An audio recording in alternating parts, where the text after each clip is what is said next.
pedir um minutinho da atenção para a exibição dos vídeos dos nossos parceiros. Desde 2017, a Atlas Renewable Energy desenvolve, financia, constrói e opera projetos solares e eólicos para oferecer energia sustentável em grande escala. Já fizemos negócios com os maiores consumidores de energia do Brasil e temos capacidade para atender empresas de diferentes portes por meio da autoprodução de consórcios em reais ou em dólares. Contamos com a equipe mais capacitada e inovadora do setor, um time habilitado para desenhar as melhores soluções operacionais e financeiras em favor das metas econômicas e de descarbonização dos nossos clientes. E fazemos tudo isso deixando um legado socioambiental positivo para as comunidades do entorno de todos os nossos projetos, já que o cuidado com as pessoas e com o planeta nos acompanha desde nossa fundação e faz parte do DNA da Atlas.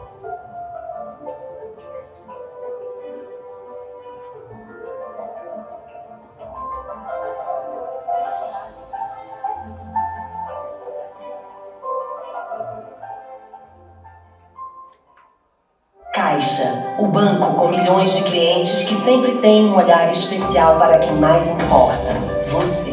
É por você que tem os benefícios sociais a esperança para superar os desafios. É por você que tem direito à moradia digna e quer realizar o sonho da casa própria. É por um país que acredita na união e reconstrução, com mais diversidade, sustentabilidade e muitas oportunidades. Caixa, é por você, é por um novo Brasil.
Muito obrigada aos nossos parceiros pelos vídeos. E agora eu convido para subir ao palco o CEO da AB Solar, Rodrigo Sawaia. Enquanto isso, vou contando um pouco a sua bio aqui, Rodrigo. O Rodrigo possui doutorado em Engenharia e Tecnologia de Materiais pela PUC do Rio Grande do Sul, com colaboração internacional do Fraunhofer Institute da Alemanha.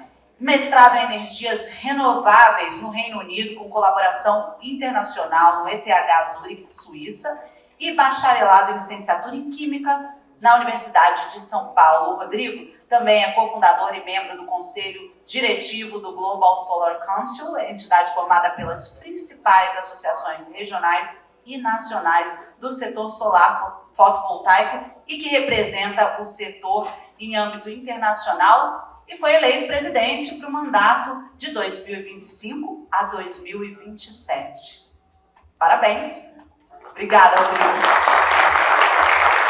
Convido também o sócio consultor sênior em relações governamentais da BMJ Consultoria, Rodrigo Almeida. Ele é economista, fez sua carreira profissional na Monsanto do Brasil, onde atuou na área comercial da antiga divisão de plásticos, na divisão de produtos químicos, para a borracha, na área financeira como gerente de crédito e cobrança e como gerente de controle de preços, no período em que o Brasil adotava o controle de preços para os principais produtos do mercado. E, finalmente, na área de assuntos corporativos, como diretor. Foi nessa área que, ao longo dos últimos 20 anos, ele contribuiu para a construção de importantes marcos regulatórios relativos à introdução da biotecnologia no Brasil, como a Lei de Biossegurança, e para o desenvolvimento e implementação de um sistema de remuneração que permitiu o contínuo investimento na cultura de soja e algodão no país.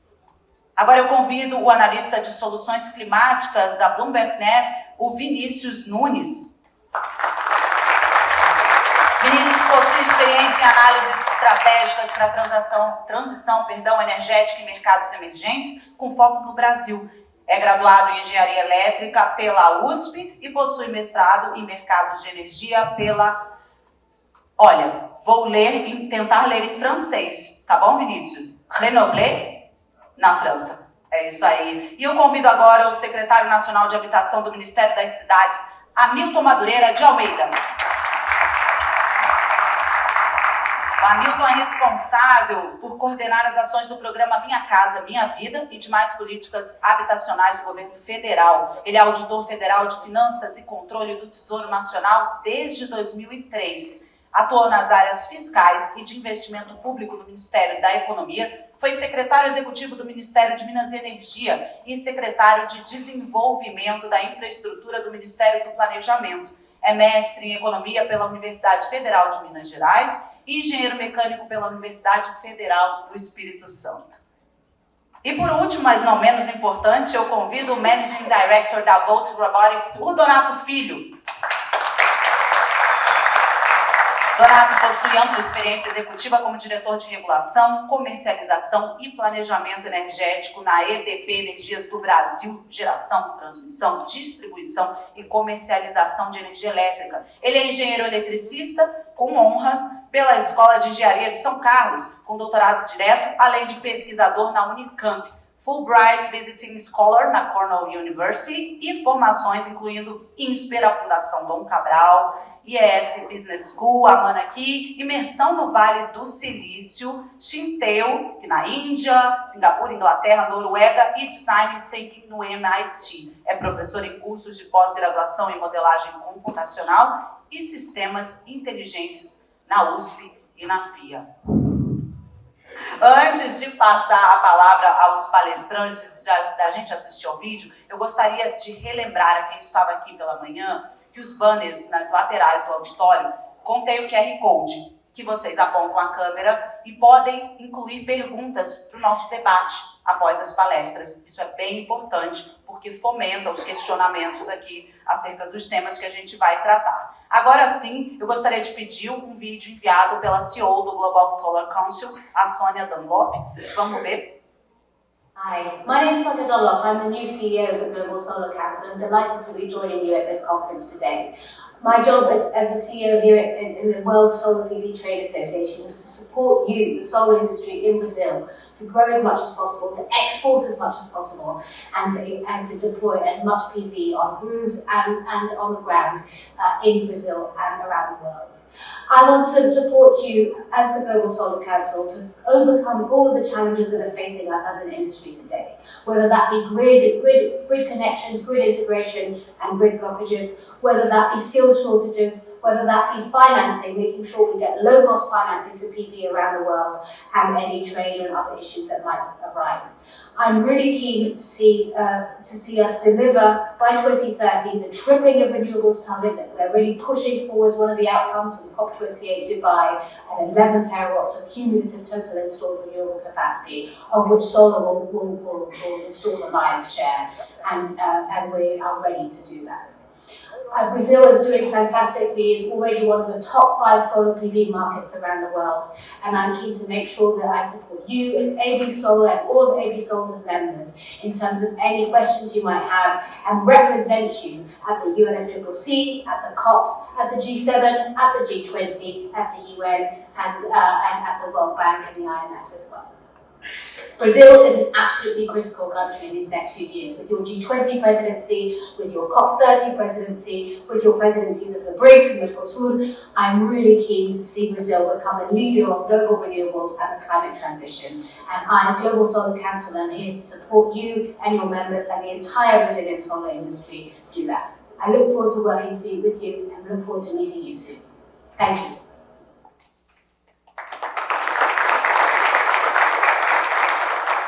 Passo a palavra agora ao CEO da AB Solar, Rodrigo Salai.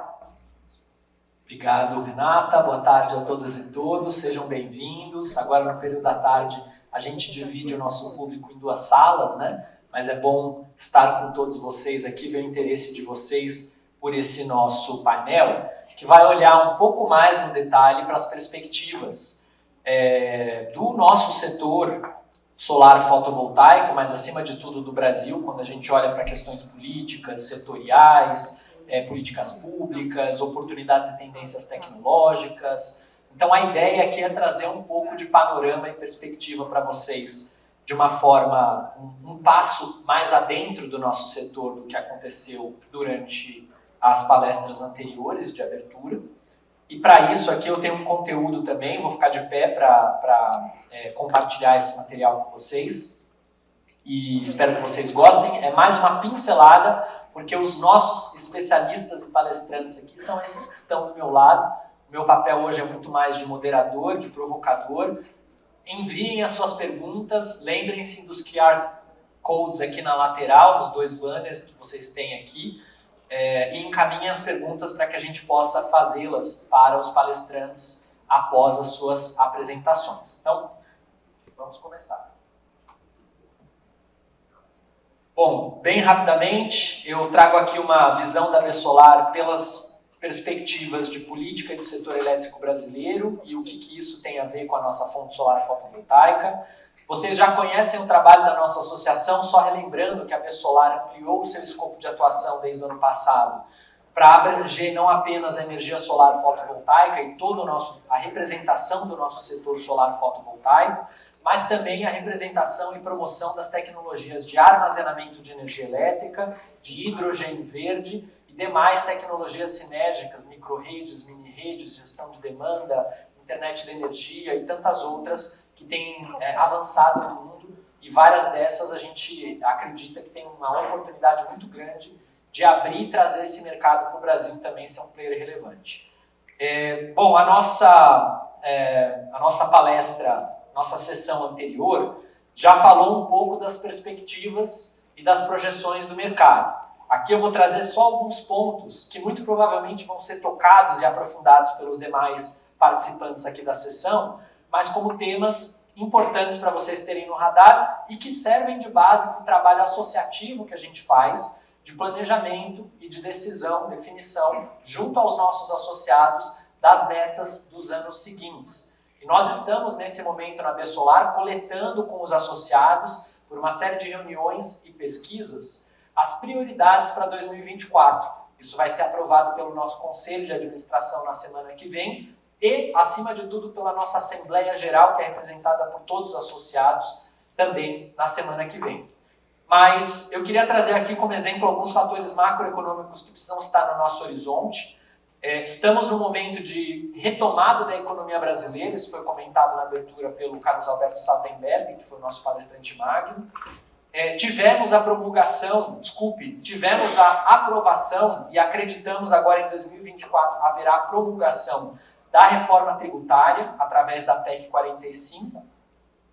Temos uma tendência, como já comentamos também, de redução da taxa básica de juros, uma expectativa de, com isso, ampliar o acesso a crédito para o mercado e para o setor, mas continua no horizonte a preocupação muito forte para a nossa economia e também, diria, do próprio governo, com aumentos nas tarifas de energia elétrica. Também temos que ter em consideração especificamente, quando a gente olha para fatores políticos, e aqui de novo dando um passo mais além do que os fatores que a gente já comentou na abertura, que tivemos a aprovação recentemente de um marco legal para o hidrogênio de baixo carbono, né? Nós aqui defendemos esse hidrogênio produzido a partir de fontes renováveis em especial, foi o PL 2308 de 2023, vai tramitar no Senado um projeto importante de eólicas offshore, mas que acabou abraçando diversos outros temas, a maioria deles jabutis não positivos para o setor elétrico, pelo PL 11247 de 2018 originalmente.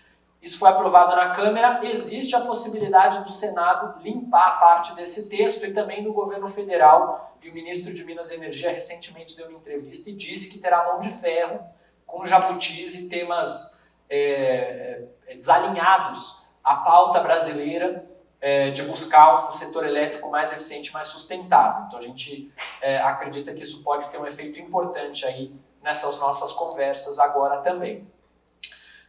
O governo federal tem falado muito na construção de um marco legal para o desenvolvimento de um mercado de carbono que possa, no caso brasileiro, dialogar com o mercado internacional de carbono. É um dos temas que está em discussão no dia de hoje e nos demais dias da COP28. O governo tem uma grande comitiva e o Brasil tem a segunda maior comitiva de representantes do mundo na COP, logo atrás dos Emirados Árabes. Já falamos das questões municipais e temos também aquela dúvida, vejam que o ponto aí é de interrogação, modernização do setor elétrico. O que vem por aí? Vai acontecer alguma coisa? É um projeto de lei que já está tramitando que vai ser retomado? É o governo federal que vai fazer um projeto novo? É uma medida provisória? Muitas incertezas no horizonte, mas a gente sabe que do jeito que o setor elétrico está, nós temos desafios que podem virar grandes pesadelos. Então temos que discutir um processo de modernização do setor em várias frentes, mas um processo esse que esteja alinhado com esse setor mais eficiente e também mais sustentável. Além disso, setorialmente, nós temos aspectos importantes, já falamos da abertura de mercado, eu vou passar direto para o segundo item. Leilões. Temos dito e temos, dentro do setor, discutido que os leilões de energia têm perdido protagonismo. Mas existem vários outros leilões estratégicos que precisam acontecer e que são fundamentais. Começando de baixo para cima, se a gente não tiver transmissão, é difícil imaginar o crescimento da matriz elétrica brasileira. Mas nós temos também a oportunidade de otimizar o processo de acesso a essa transmissão com leilão de margem de escoamento. A AB Solar e o setor solar fotovoltaico defendem a importância dessa medida de um leilão de escoamento que ajude a limpar a fila e que ajude a gente a trazer também mais eficiência para o planejamento dessa nova capacidade de geração para entrar na rede. Reserva de capacidade. Acreditamos que é fundamental incluir novas tecnologias como armazenamento, como baterias, para que elas participem do trabalho de oferecer potência e reserva de capacidade para a matriz elétrica brasileira. Não é só termoelétrica, não é só hidrelétrica que pode fazer esse papel. E os sistemas isolados, que no passado a maioria dos leilões de sistemas isolados dava como resultado termoelétricas, muitas delas a diesel, mas por que não buscar ajustar as regras desses editais para tornar cada vez mais atrativo a contratação pelo governo federal, de forma competitiva, de fontes renováveis, com bateria, em projetos híbridos que combinam renováveis com eventualmente um suporte, um backup que não seja renovável, mas que ajude a reduzir significativamente as emissões, os custos e o uso de combustíveis fósseis na região amazônica. Temos a grande oportunidade que não depende de lei da regulamentação do armazenamento de energia elétrica, a consulta pública 39 da ANEEL. Estamos construindo uma contribuição robusta para esse tema. Temos o assunto não resolvido, eu diria mal resolvido, do acesso à rede de debêntures incentivadas de infraestrutura para geração distribuída, para armazenamento e para hidrogênio verde. Essas tecnologias precisam acessar essas condições que já são tão tradicionais para grandes usinas solares, eólicas e outras fontes renováveis. E temos ainda no horizonte uma ameaça da TS18, ainda é uma TS, é uma fase inicial, mas que a gente acredita não deve avançar no futuro para nenhuma necessidade de mudança regulatória. Esse é o trabalho que a gente vai fazer em conjunto com o setor e estamos nesse momento levantando pareceres jurídicos para consubstanciar esse trabalho. Eu vou falar rapidamente de um desafio que foi um dos maiores do setor em 2023 para a geração distribuída e que a gente está acompanhando muito de perto e preocupados para 2024, que é o tema das negativas de distribuidoras de conexão de geração distribuída nas suas redes por suposta inversão de fluxo de potência. A AB Solar, desde que esse assunto começou a surgir em fevereiro de 2023, com as primeiras denúncias, os primeiros alertas dos nossos associados e dos empresários do setor em Minas Gerais, começou um trabalho dedicado a esse assunto, junto com a sua equipe interna, técnica, política, parte regulatória, discutindo soluções para esse problema e buscando a Agência Nacional de Energia Elétrica, agências regulatórias estaduais, as distribuidoras, em busca de solução, governos estaduais também. Eu não vou aqui descrever cada uma dessas 20 caixinhas que vocês veem aqui, mas isso é um resumo das ações que nós temos feito de fevereiro até novembro. Vocês vão ver que a mais recente é de poucos dias atrás, menos de na semana passada, né? A mesa redonda que nós tivemos na quinta-feira com a Agência Nacional de Energia Elétrica para discutir esse tema, com a presença de 3 diretores, diversos superintendentes, dezenas de analistas e especialistas da ANEEL, para buscar soluções. E a gente percebeu por esse evento, que está público, gravado, disponível na internet, na página oficial da ANEEL, que sediou esse evento, abriu a sua casa para o setor, que existe muita boa vontade de buscar uma solução. Mas isso não resolve os problemas do nosso setor. Boa vontade sozinha não resolve os problemas de inversão de fluxo. Então, nós buscamos soluções práticas. E isso passa por 2 grandes medidas. A primeira, no curto prazo, antes mesmo de mudar a regulamentação, é que a ANEEL faça uma interpretação mais favorável do artigo 73 e compartilhe essa interpretação com as distribuidoras. Faça disso, por exemplo, um ofício circular, determinando que a inversão de fluxo não deve ser usada da forma como está, como barreira para o avanço da geração distribuída, e que nem pode também ser descumprido de forma reiterada, como tem sido pelas distribuidoras, essas negativas, que não acompanham os estudos econômico-financeiros que deveriam acompanhar, a regulamentação exige isso, que não acompanham as alternativas para superar o problema que a regulamentação também exige, e não estão sendo apresentadas pelas distribuidoras. Então, existe um descumprimento recorrente aqui, a ANEEL está ciente disso. Fiscalização precisa ajudar, mas também esse direcionamento claro da ANEEL de como o artigo 73 deve ser interpretado. E a segunda etapa fundamental, e nós estamos nos reunindo com os diretores para discutir esse tema esta semana, é que esse assunto de atualização do artigo 73 entre na pauta da diretoria da ANEEL, para que a gente possa corrigir esse artigo da Resolução 1000. E aqui aproveito para fazer um comentário ao secretário Ailton, que está conosco. Isso não seria possível não fosse a aprovação da medida provisória do programa Minha Casa Minha Vida, porque foi esta aprovação que abriu espaço para a ANEEL revisar a Resolução 1000, para poder atualizar a resolução de acordo com os requisitos do programa Minha Casa Minha Vida. E é graças a esse trabalho que a gente fez em conjunto com o Congresso Nacional, que a gente discutiu muito com o governo federal, que a gente vai ter uma janela de oportunidade para corrigir esse artigo 73 muito em breve. Bom, além disso, eu já antecipei aqui um pouco do trabalho que a gente vem fazendo, né? Eu queria só destacar que essas recusas, da forma como estão sendo feitas pelas distribuidoras, elas estão em desacordo com a resolução e com as diretrizes da ANEEL, mas nós precisamos das informações de todos vocês que estão aqui presentes, que nos assistem de forma online e aqueles que vão assistir esse vídeo gravado posteriormente. Precisamos que vocês participem da pesquisa conosco e denunciem os problemas que vocês estão tendo, compartilhem conosco esses casos concretos, porque é a partir dessas informações que nós consolidamos esses dados e podemos encaminhar isso para a ANEEL, que não vai tratá-los no individualizado, mas vai tratá-los no agregado para buscar soluções coletivas.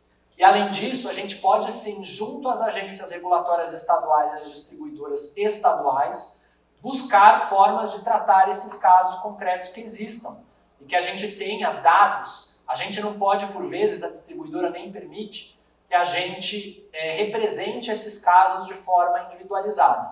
Mas se a gente mostra esses problemas, muitas vezes elas reavaliam ou pedem a resubmissão desses casos para os empreendedores e passam a ter um olhar mais resolutivo para esses problemas. Além disso, agora mudando de assunto e falando de um outro tema que está no nosso radar agora para 2024, temos um desafio e eu diria uma ameaça para o nosso setor a respeito de impostos. E vocês que estiveram conosco na abertura ouviram uma das perguntas que foi feita aqui pela plateia, que era o seguinte: para a gente construir uma indústria nacional, será que a solução então é criar barreiras artificiais de impostos protecionistas no setor fotovoltaico, aumentar imposto em cima de equipamento que vem da China? E o Sardenberg rapidamente respondeu, olha, eu não acho que esse é o caminho. Eu não acho que esse é um caminho bom para o Brasil e para a nossa sociedade. E nós, da AB Solar, discutindo esse tema junto com os associados, concordamos com essa visão. Aumentar imposto em cima da energia solar agora só vai nos atrasar na transição energética. O caminho não é por aí.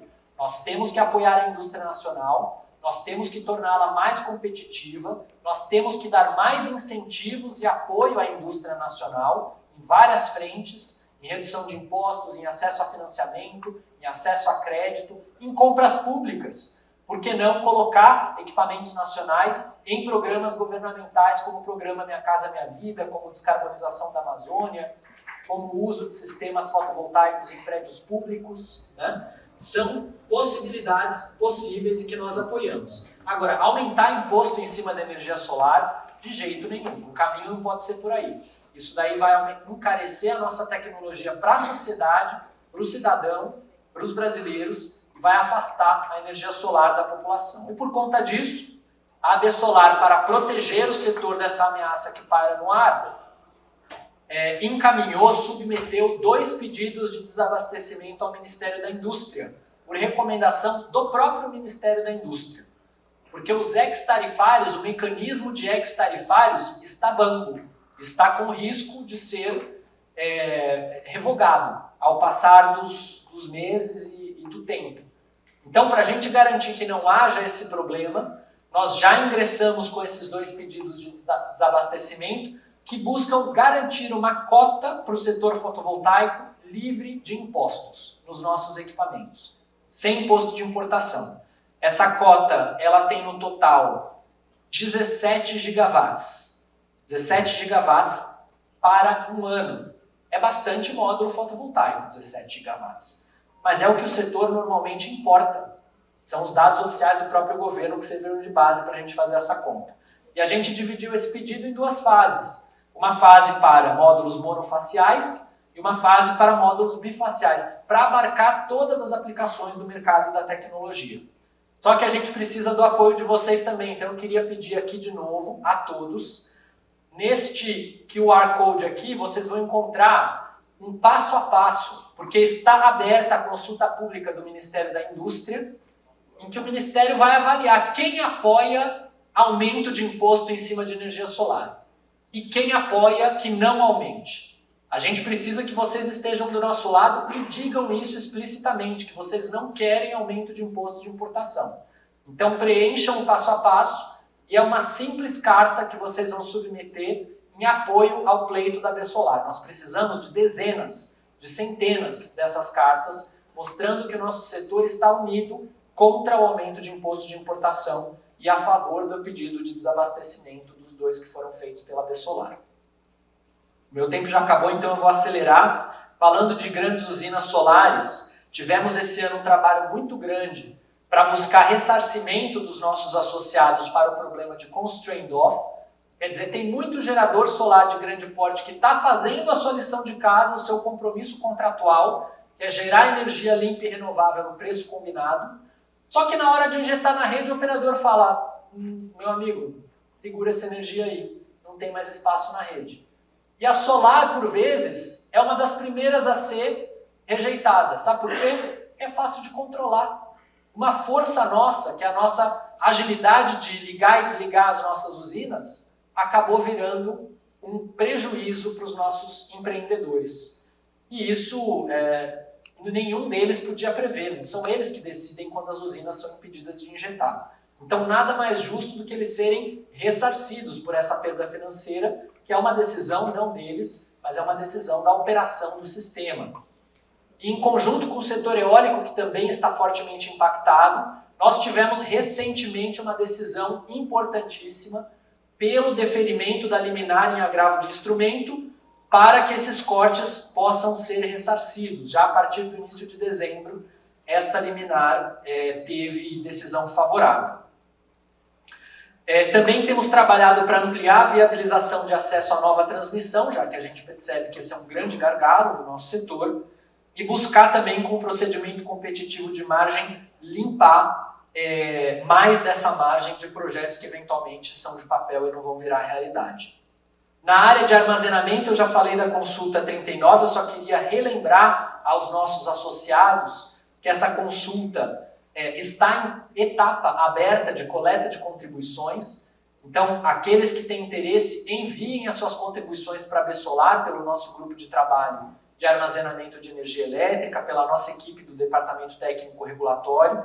Nós também, Saúde, estamos com uma consultoria contratada que vai ajudar a gente a solidificar as nossas propostas em parceria com o setor eólico, mas esse trabalho vai olhar para o uso da energia solar, para o uso das baterias em várias aplicações, geração, transmissão, distribuição e junto ao consumo. Esse é o objetivo. E além disso, a importância da gente não só regulamentar o uso das baterias, mas valorizar os serviços que as baterias podem oferecer para os consumidores. Eu não sei se vocês sabem, mas em alguns estados dos Estados Unidos, quem quiser colocar uma bateria em casa, recebe todo mês uma continha, um depósito, um ganho na sua conta bancária. Por quê? Porque ele deixa essa bateria à disposição da distribuidora para ajudar a melhorar a qualidade de energia da rede. E a distribuidora consegue usar essa bateria para frequência, para tensão, para controle de reativos, para suporte operativo da própria distribuidora, e ela paga o consumidor por esse serviço ancilar. Isso a gente precisa desenvolver no Brasil, por exemplo. Na área de hidrogênio verde, a Besolar tem acompanhado de perto e articulado em prol da tramitação de um marco legal com mais incentivos para hidrogênio renovável. O projeto que foi aprovado na Câmara e agora foi ao Senado, ele tem um marco para o hidrogênio de baixo carbono, mas na nossa visão é tímida a parte de incentivos. A gente tem que dar um passo mais profundo, mais robusto, para que o Brasil de fato ganhe espaço, porque o nosso país está competindo com o mundo inteiro e com os nossos vizinhos aqui, né, da América do Sul, Chile, Argentina, que vão buscar esses investimentos. Então a gente tem que ser mais competitivo. E para isso a gente precisa dos incentivos na hora certa, no lugar certo, para esse hidrogênio renovável. Também acreditamos na importância de fazer leilões voltados para essa frente e, como eu já havia comentado, de incluir incentivos como rede e acesso a debêntures incentivadas para o hidrogênio. Já falei demais, vamos ouvir os nossos palestrantes que vão trazer aqui mais conteúdo para vocês. Isso é apenas uma palhinha do que a gente tem feito na Besolar e vai continuar fazendo em 2024. E eu queria convidá-los para estarem conosco nesse trabalho e para ajudarem a gente a ampliar o mercado fotovoltaico e a criar esses novos mercados de armazenamento, de hidrogênio verde e de novas tecnologias que podem ampliar as oportunidades para os seus negócios no dia a dia. Obrigado pela atenção de todos e pelo apoio dos nossos associados da nossa equipe. Obrigada, Sawaia. Agora vamos ouvir o sócio da BMJ Consultoria, o Rodrigo Almeida. Boa tarde, pessoal. Muito obrigado à Besolar, mais uma vez, pelo convite de estar falando aqui para vocês. Talvez algumas coisas que eu vá falar sejam um pouquinho redundante em relação ao que o Sardenberg falou. Mas é sempre bom a gente dar uma revisada nessa questão, principalmente política do nosso país. Bom, o que esperar, né? A gente tem aí um ano de 2023, onde a gente enfrentou diversos desafios, né? Principalmente do executivo com o legislativo e com o judiciário, né? Então, não vou ser redundante aqui, mas a gente teve vários embates entre esses três poderes, né? E essa questão dessa estabilidade social e política, elas são prioridades para esse governo. A relação com o Centrão é uma relação de amor e ódio, né, pessoal? Vocês, uma vez eu conversei com o presidente Lira, logo que ele foi eleito lá atrás, e lá no nosso escritório, né, numa conversa. E aí ele falou assim: Rodrigo, a gente puxa a direita para o centro da mesma forma que a gente puxa a esquerda para o centro. Então, o Centrão, mesmo que vocês odeiem o Centrão, que muita gente odeia o Centrão, ele é necessário para essa estabilidade democrática que nós temos no Brasil. Tá? A gente tem que ter essa consciência, né? Você já imaginou se tanto um lado esquerdo como um lado direito tivesse todo o poder do mundo, a gente não estaria numa situação melhor, né? A agenda sustentável, isso é muito bom para vocês, é uma agenda que está no radar desse governo. Então, e vai continuar sendo, porque existe uma pressão internacional que a gente, de uma certa forma, negligenciou no governo anterior, que esse governo pegou essa bandeira, né? Na política, os espaços têm que ser ocupados. Então, se o Bolsonaro não ocupou essa agenda sustentável, o Lula foi, e pegou essa agenda para ele, né? Infelizmente, o Bolsonaro não teve essa inteligência de perceber isso, mas o Lula teve e está fazendo isso muito bem. Essa questão de participação em fóruns internacionais, etc. Hoje o Brasil preside o G20. Então, é uma oportunidade de ter por um ano, né, presidir esse importante órgão internacional. É uma oportunidade de ouro para o Brasil e o governo vai saber aproveitar. E tem essa questão dos BRICS, né? Os BRICS, o Brasil é favorável que entre mais gente nos BRICS, né? Esse importante bloco econômico. Porém, tá vendo? A situação sempre não é política, é uma coisa complicada. A Argentina agora entrou um governo mais à direita. Então a Argentina falou que não quer entrar nos BRICS. Então nunca vamos dizer assim, a gente nunca vai ter um alinhamento de astros para todos ao mesmo tempo. Então é importante ter isso em mente. Bom, falar um pouquinho de economia, eu não vou me atrever a falar o que o Sardenberg já falou, porém tem algumas coisas interessantes. Eu gosto sempre de falar um pouquinho da economia, linkando com a política, né?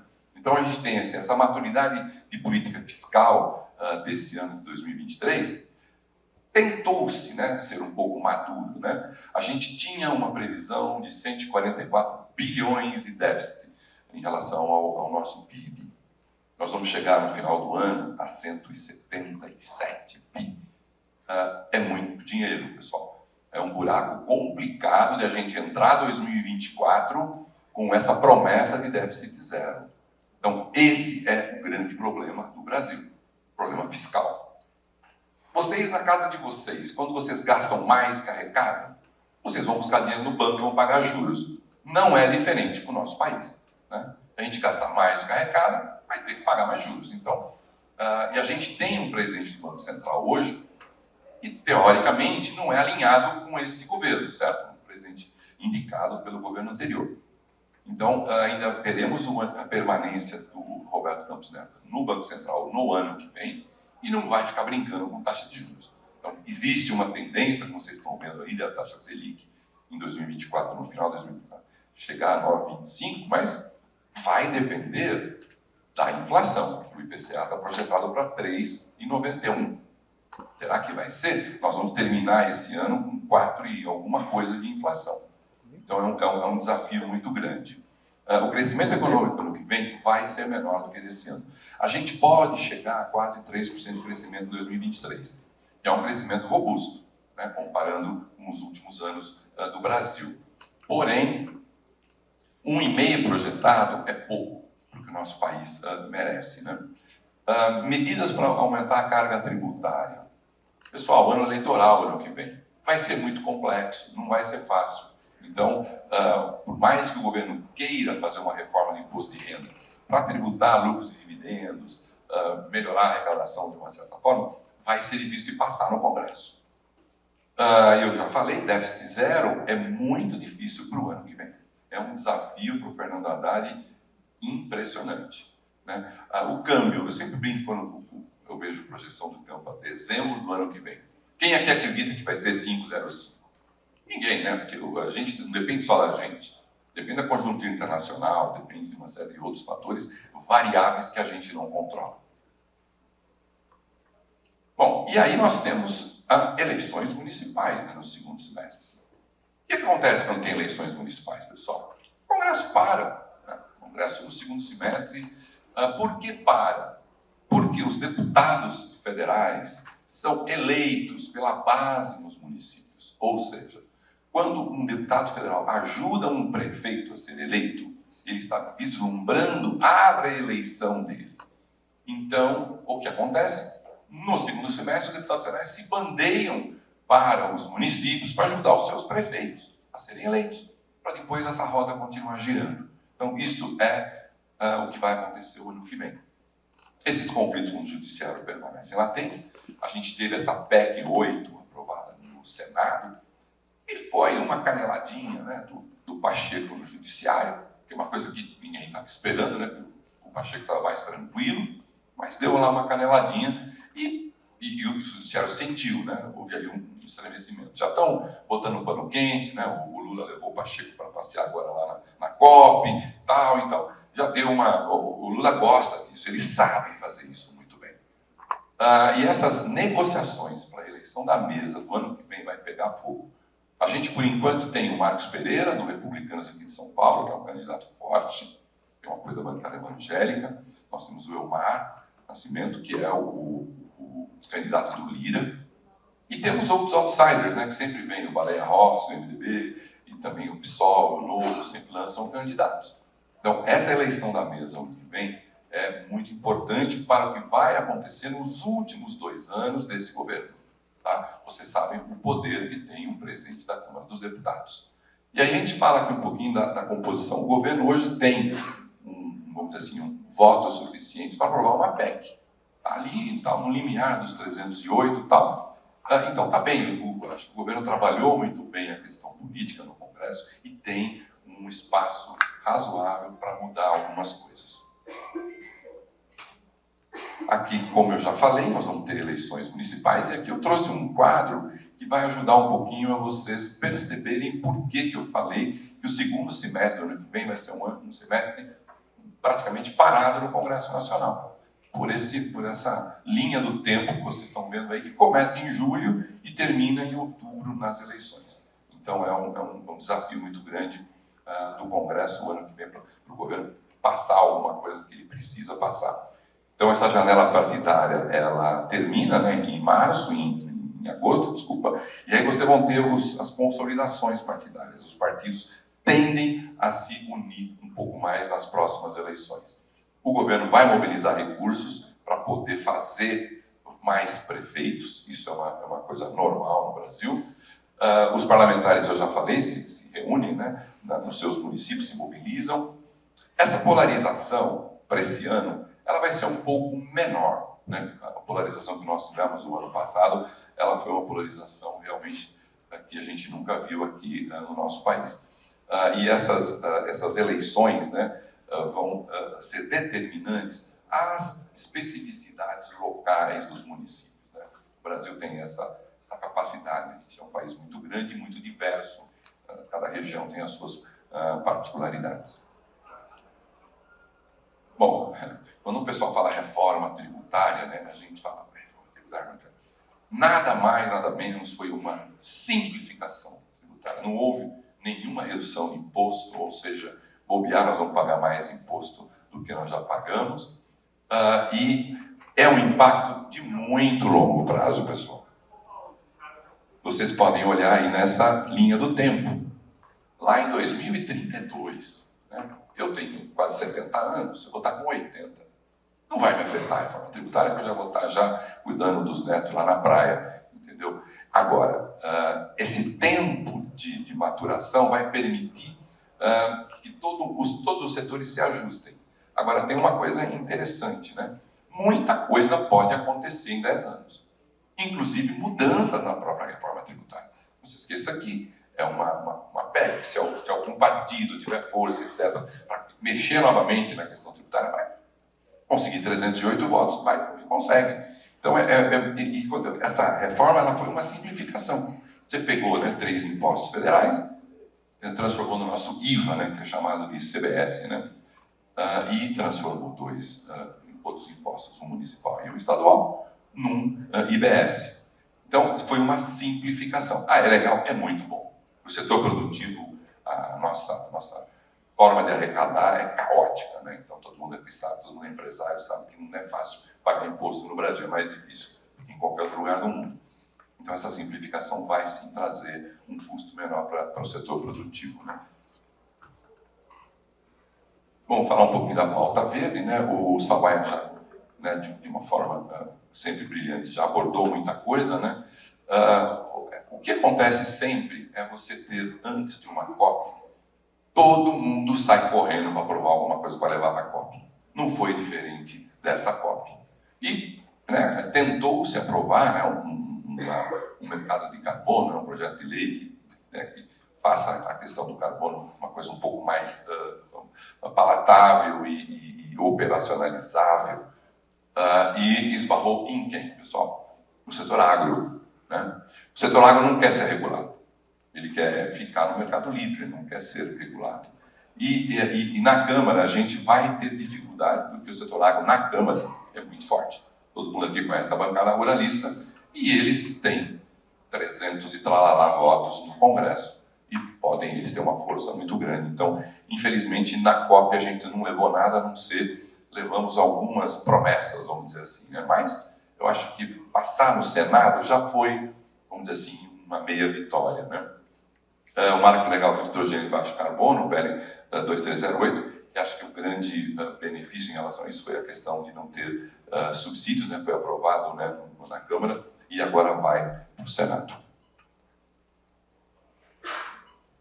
O PL 11247, que é a ampliação da política energética, e o marco legal da geração eólica offshore também foi aprovado, e aqui o Salvaia colocou muito bem. Eu vou falar uma coisa para vocês. Eu sei que para o setor de vocês isso é importantíssimo. Porém, o setor de carvão, mineral, no sul do Brasil, é muito forte.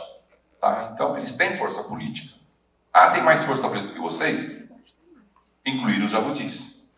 Então, eu sempre brinco que a vida é definida em resultados ou desculpas. Ou você obtém resultado ou você tem desculpas. Então, acho que o setor agora tem que realmente trabalhar forte para tirar, né, esses jabutis que foram colocados. Mas o fato é, os políticos gaúchos e os políticos catarinenses tiveram força para negociar a inclusão desses jabutis.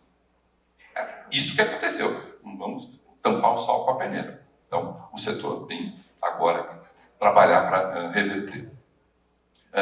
O Programa de Aceleração da Transição Energética, né, o PL 5174, que visa atrair investimentos para promover essa mudança, né, energética, ele está tramitando,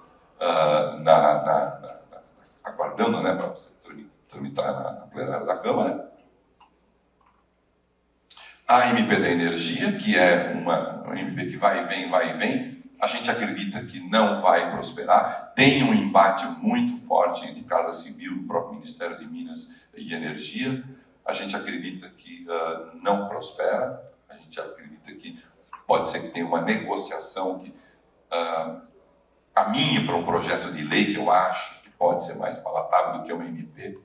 Porque o Congresso não gosta de MPs, tá, pessoal, de um modo geral. Então, isso é importante para a gente ter em mente, tá? Essa relação entre agências reguladoras e legislativo se mantém tensa. E não só no setor de energia, tá, pessoal? A briga das agências reguladoras com o Congresso Nacional, você vê isso em todos os setores. No setor de petróleo, no setor de construção, todo onde tem agência tem um embate com relação ao legislativo.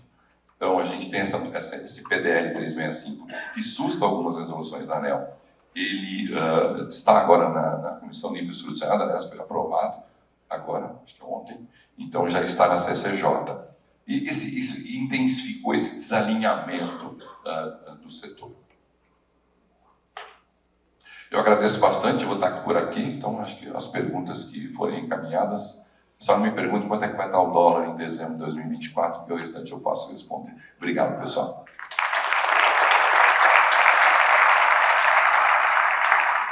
Obrigada, Rodrigo. Agora nós vamos ouvir o analista de soluções climáticas da Bloomberg NEF, o Vinícius Nunes.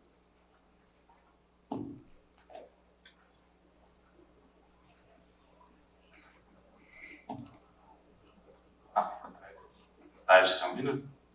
Prazer, pessoal, sou o Vinícius. Eu sou responsável na Bloomberg NEF sobre todas as análises que cobrem o Brasil.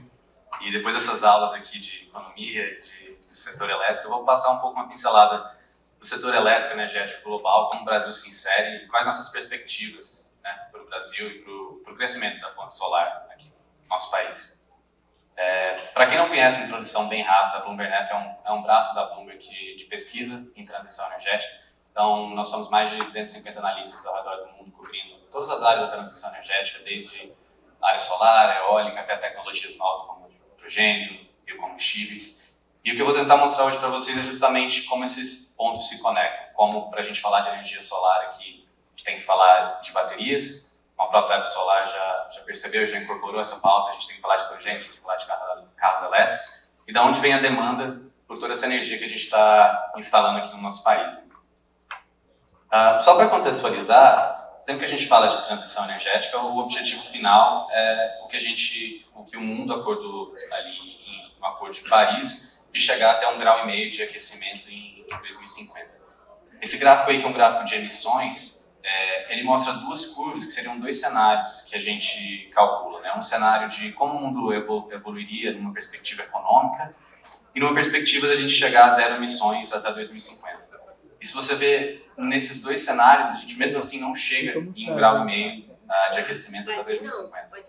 Isso não é para alarmar ou ser muito pessimista, mas só para mostrar quão grande é o desafio. E globalmente, se você vê essa parte em azul no gráfico, é justamente o setor de eletricidade, os setores que mais emitem globalmente e que é o coração aí da transição energética. O Brasil foi para a COP bem posicionado, já que o setor elétrico brasileiro é um dos setores mais limpos do mundo, mais limpo do G20. O Brasil tentou aprovar pautas, como foi dito aqui, do mercado de carbono, do mercado de carbono ou da offshore.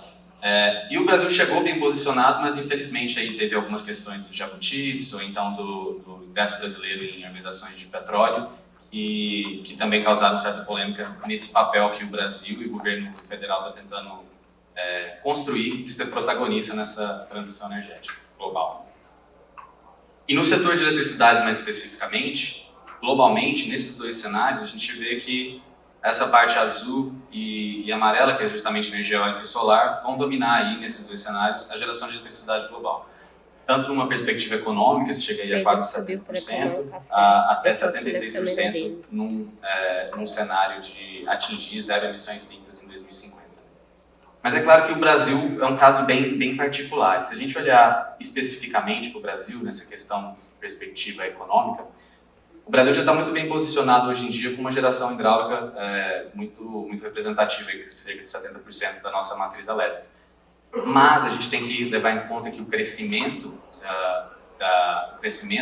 da população, o crescimento da economia, a eletrificação da indústria e de outros setores vai demandar cada vez mais energia, geração de energia limpa, e a gente tem que fazer com que essa energia nova que vai ser inserida na rede continue a ser de fontes renováveis. Nossa perspectiva é que no cenário econômico a energia solar vai chegar em 2050 como sendo a maior fonte de geração de energia do país, com mais aí de 30% da energia que é gerada no país hoje. Claro, com grandes participações também de outras fontes.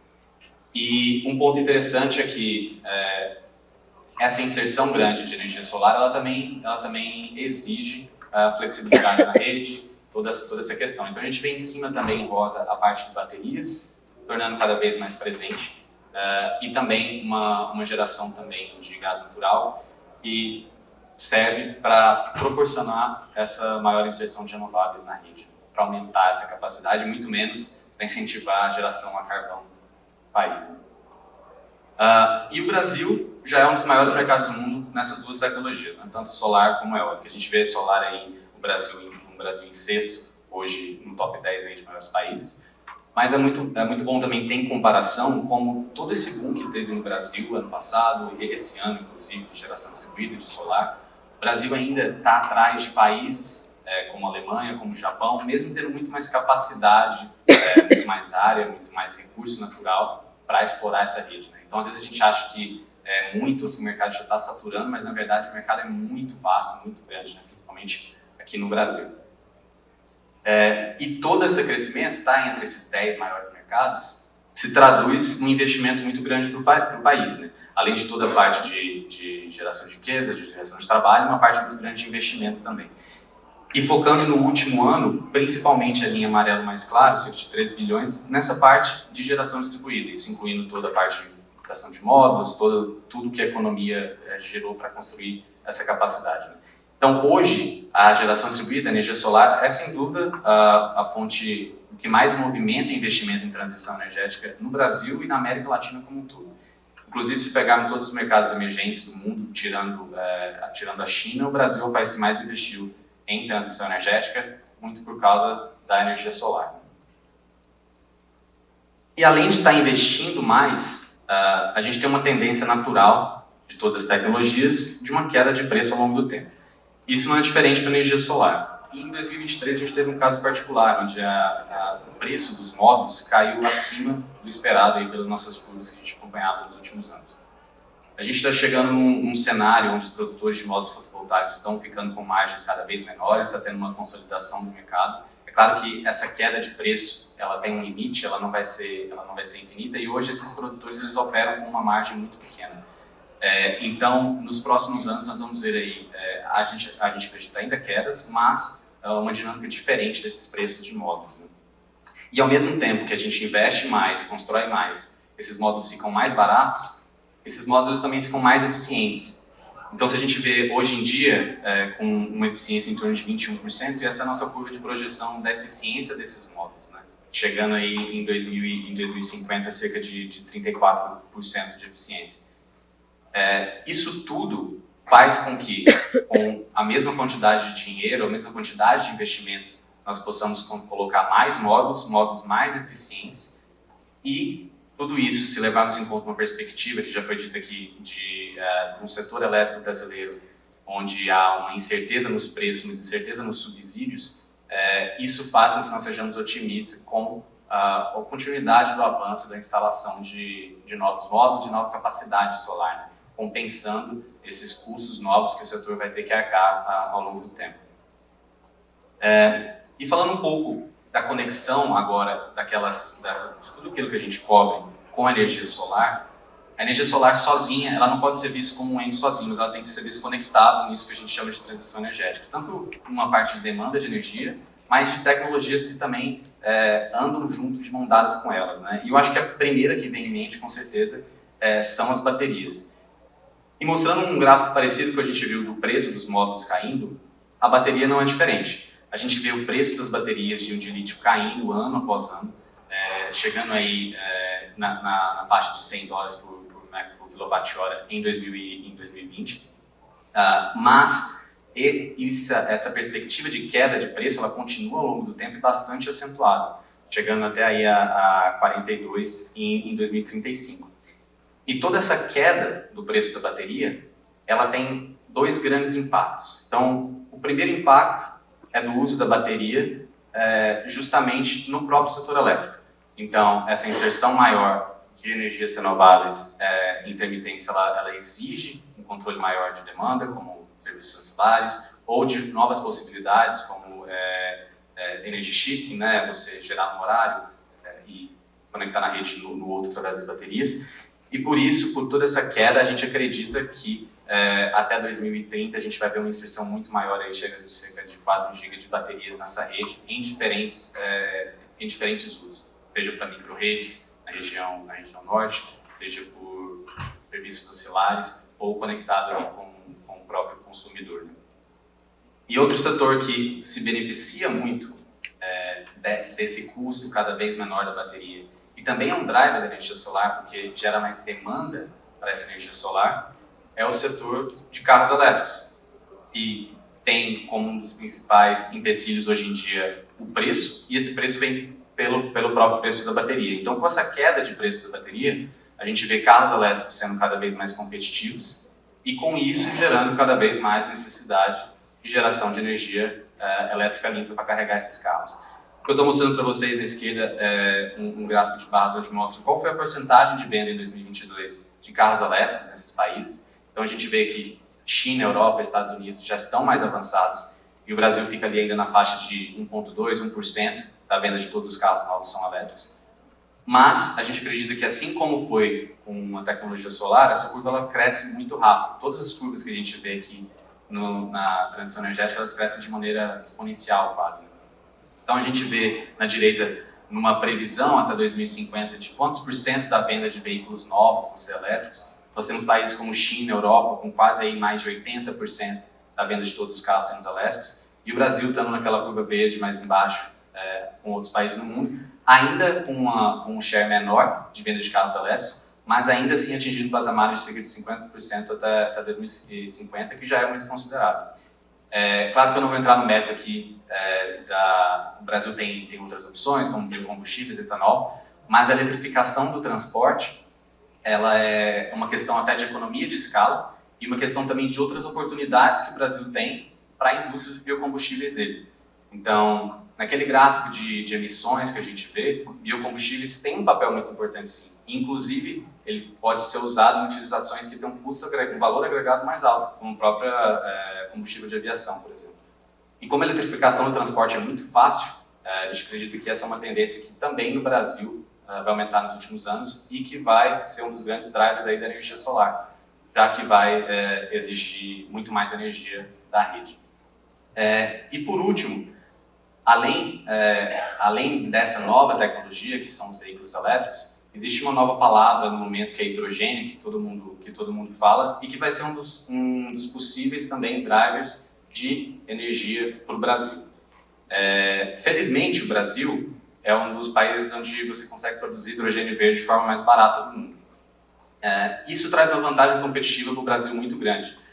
Não só pensando numa perspectiva do Brasil como um país exportador de hidrogênio, mas também numa perspectiva do Brasil desenvolver indústrias locais que usem esse hidrogênio e que podem se beneficiar de uma energia limpa e barata. Então, estou falando de indústrias de fertilizantes ou indústrias de gás, ou do próprio uso do hidrogênio em outros, como refinarias, outros processos. O que a gente acredita é que o hidrogênio ele pode ser um importante driver para desbloquear hoje que a gente tem no Brasil um cenário de sobreoferta de energia de curto prazo e pode ser o que leve a ter mais demanda para a construção, novos PPAs, novas usinas, tanto eólica como solar, para a geração desse hidrogênio. Além disso, em termos de exportação, o Brasil tem sim uma competitividade. É claro que isso vai depender muito de um cenário global, até de demanda de hidrogênio, que hoje em dia ainda existem muitas dúvidas sobre qual a real demanda que a União Europeia vai ter. Então, é importante sim pensar nessa possibilidade de exportação, mas pensar no mercado local. Então, essa foi a mensagem principal que eu trouxe para vocês. Eu também fico aberto a qualquer dúvida, mas só para fechar, a gente acredita num cenário muito positivo para a energia solar no Brasil nos próximos anos. Quando a gente está muito focado em um mercado só, acho que às vezes a gente tem tendência de ver só os pontos negativos, a questão da dificuldade de conexão, toda a questão legislativa, mas como a gente compara o Brasil com todos os países, principalmente os países emergentes ao redor do globo, a gente vê quão bem o Brasil está posicionado para realmente continuar desenvolvendo essa indústria. Quando a gente fala aqui, às vezes eu mostro um número de previsão que parece alto, se você comparar esse número, ele não é nem aí 10%, não é nem o que a China instala em um mês, é o que a gente está prevendo o Brasil instalar em 1, 2, 5 anos. Né? Então, é sempre importante ter essa referência, essa perspectiva global, para tentar ver onde o Brasil se encaixa. Né? Eu acho que a gente tem sim um cenário muito positivo, principalmente para a energia solar, nos próximos anos. Então, obrigado, era isso que eu queria falar para vocês hoje. Fica aberto aí para qualquer dúvida. Obrigada, Vinícius. Agora eu passo a palavra ao secretário nacional de Habitação, Hamilton Madureira de Almeida. Boa tarde a todos. Obrigado pelo convite.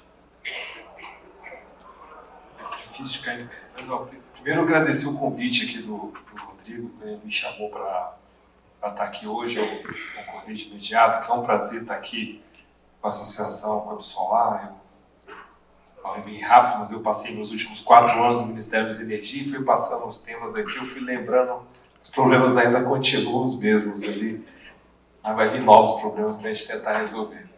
Então é um prazer estar aqui, eu acho que eu fui convidado um pouco para falar de como é que a Minha Casa Minha Vida vai funcionar nos próximos 4 anos, esses 3, 4 anos aqui, e como que tem oportunidade para a energia solar nesse setor.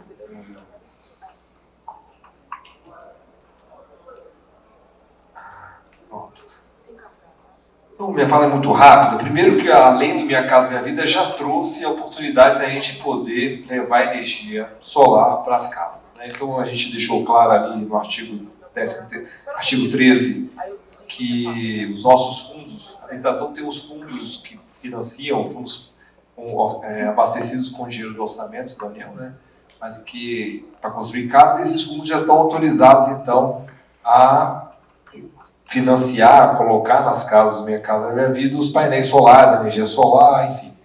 A gente até não restringiu, mas hoje uma casa feita com Minha Casa Minha Vida financiada com recurso público, a gente já tem autorização de botar um painel solar nessa casa. E além disso, o Congresso Nacional fez uma modificação, deixando claro que quando for família do cadastro único, Minha Casa Minha Vida, a gente atende famílias do cadastro único, né? Esta fatura ali mínima, a conta básica, é metade do que o resto do mercado. Então isso também ajuda a dar viabilidade econômica para esse projeto. E além disso, o Ministério da Cidade e o Ministério da Fazenda regulamentou que o valor que a gente está financiando a casa, Minha Casa Minha Vida, a gente paga uma casa até R$170 mil. Nesse valor, o painel solar vai estar por fora, porque a gente vai ainda fazer um trabalho no mercado, e a pessoa vai ser importantíssimo, nos ajudando aqui a entender esse mercado, qual o preço que a gente tem que fazer, como é que vai ser o chamamento. Provavelmente a gente vai fazer um chamamento, uma licitação para quem fornecer esses painéis nessas casas. E conto aqui com a ajuda da Absolar. Eu vou passar como é que as modalidades Minha Casa Minha Vida, para vocês poderem entender como é que a gente vai fazer nesses próximos anos. A modalidade maior do Minha Casa Minha Vida é urbana, usamos o fundo de arrendamento residencial, a gente atua aqui com famílias que ganham até 2 salários mínimos. A gente, igual eu falei, a gente paga até 170 mil nessas casas. E a gente lançou a contratação dessa modalidade tem 2 semanas. Então, na primeira rodada do Minha Casa Minha Vida, a gente abriu, a gente abriu a seleção em agosto, a gente selecionou semana passada, tem 2 semanas, 187 mil novas casas. Então, Minha Casa Minha Vida começou lá na medida provisória, o Congresso não gosta, mas a nossa a gente combinou bem com o Congresso, a LGVA, mandamos em fevereiro, foi aprovado em junho, lançamos a seleção ali em julho, na verdade, e contratamos 187 mil novas casas Minha Casa Minha Vida nessa modalidade. E a gente quer levar energia renovável para essas casas. Então, o primeiro bloco de casas que nós temos já contratadas são essas 187 mil casas que vão ser construídas nos próximos 2 anos aí.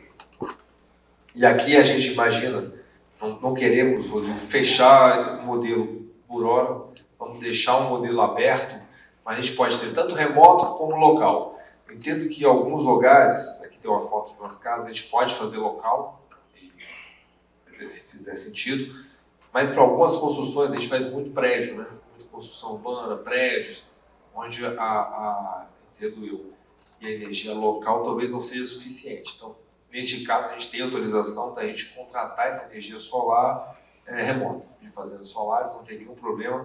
A gente vai atuar dos 2 jeitos, eu acho que cada caso vai ter uma solução adequada. De novo, a gente vai desenhar isso, vamos discutir bastante para poder acertar e conversando que a gente vai acertar o máximo possível. A outra modalidade que a gente tem de Minha Casa Minha Vida é com entidades, com sindicatos, com a associação de famílias.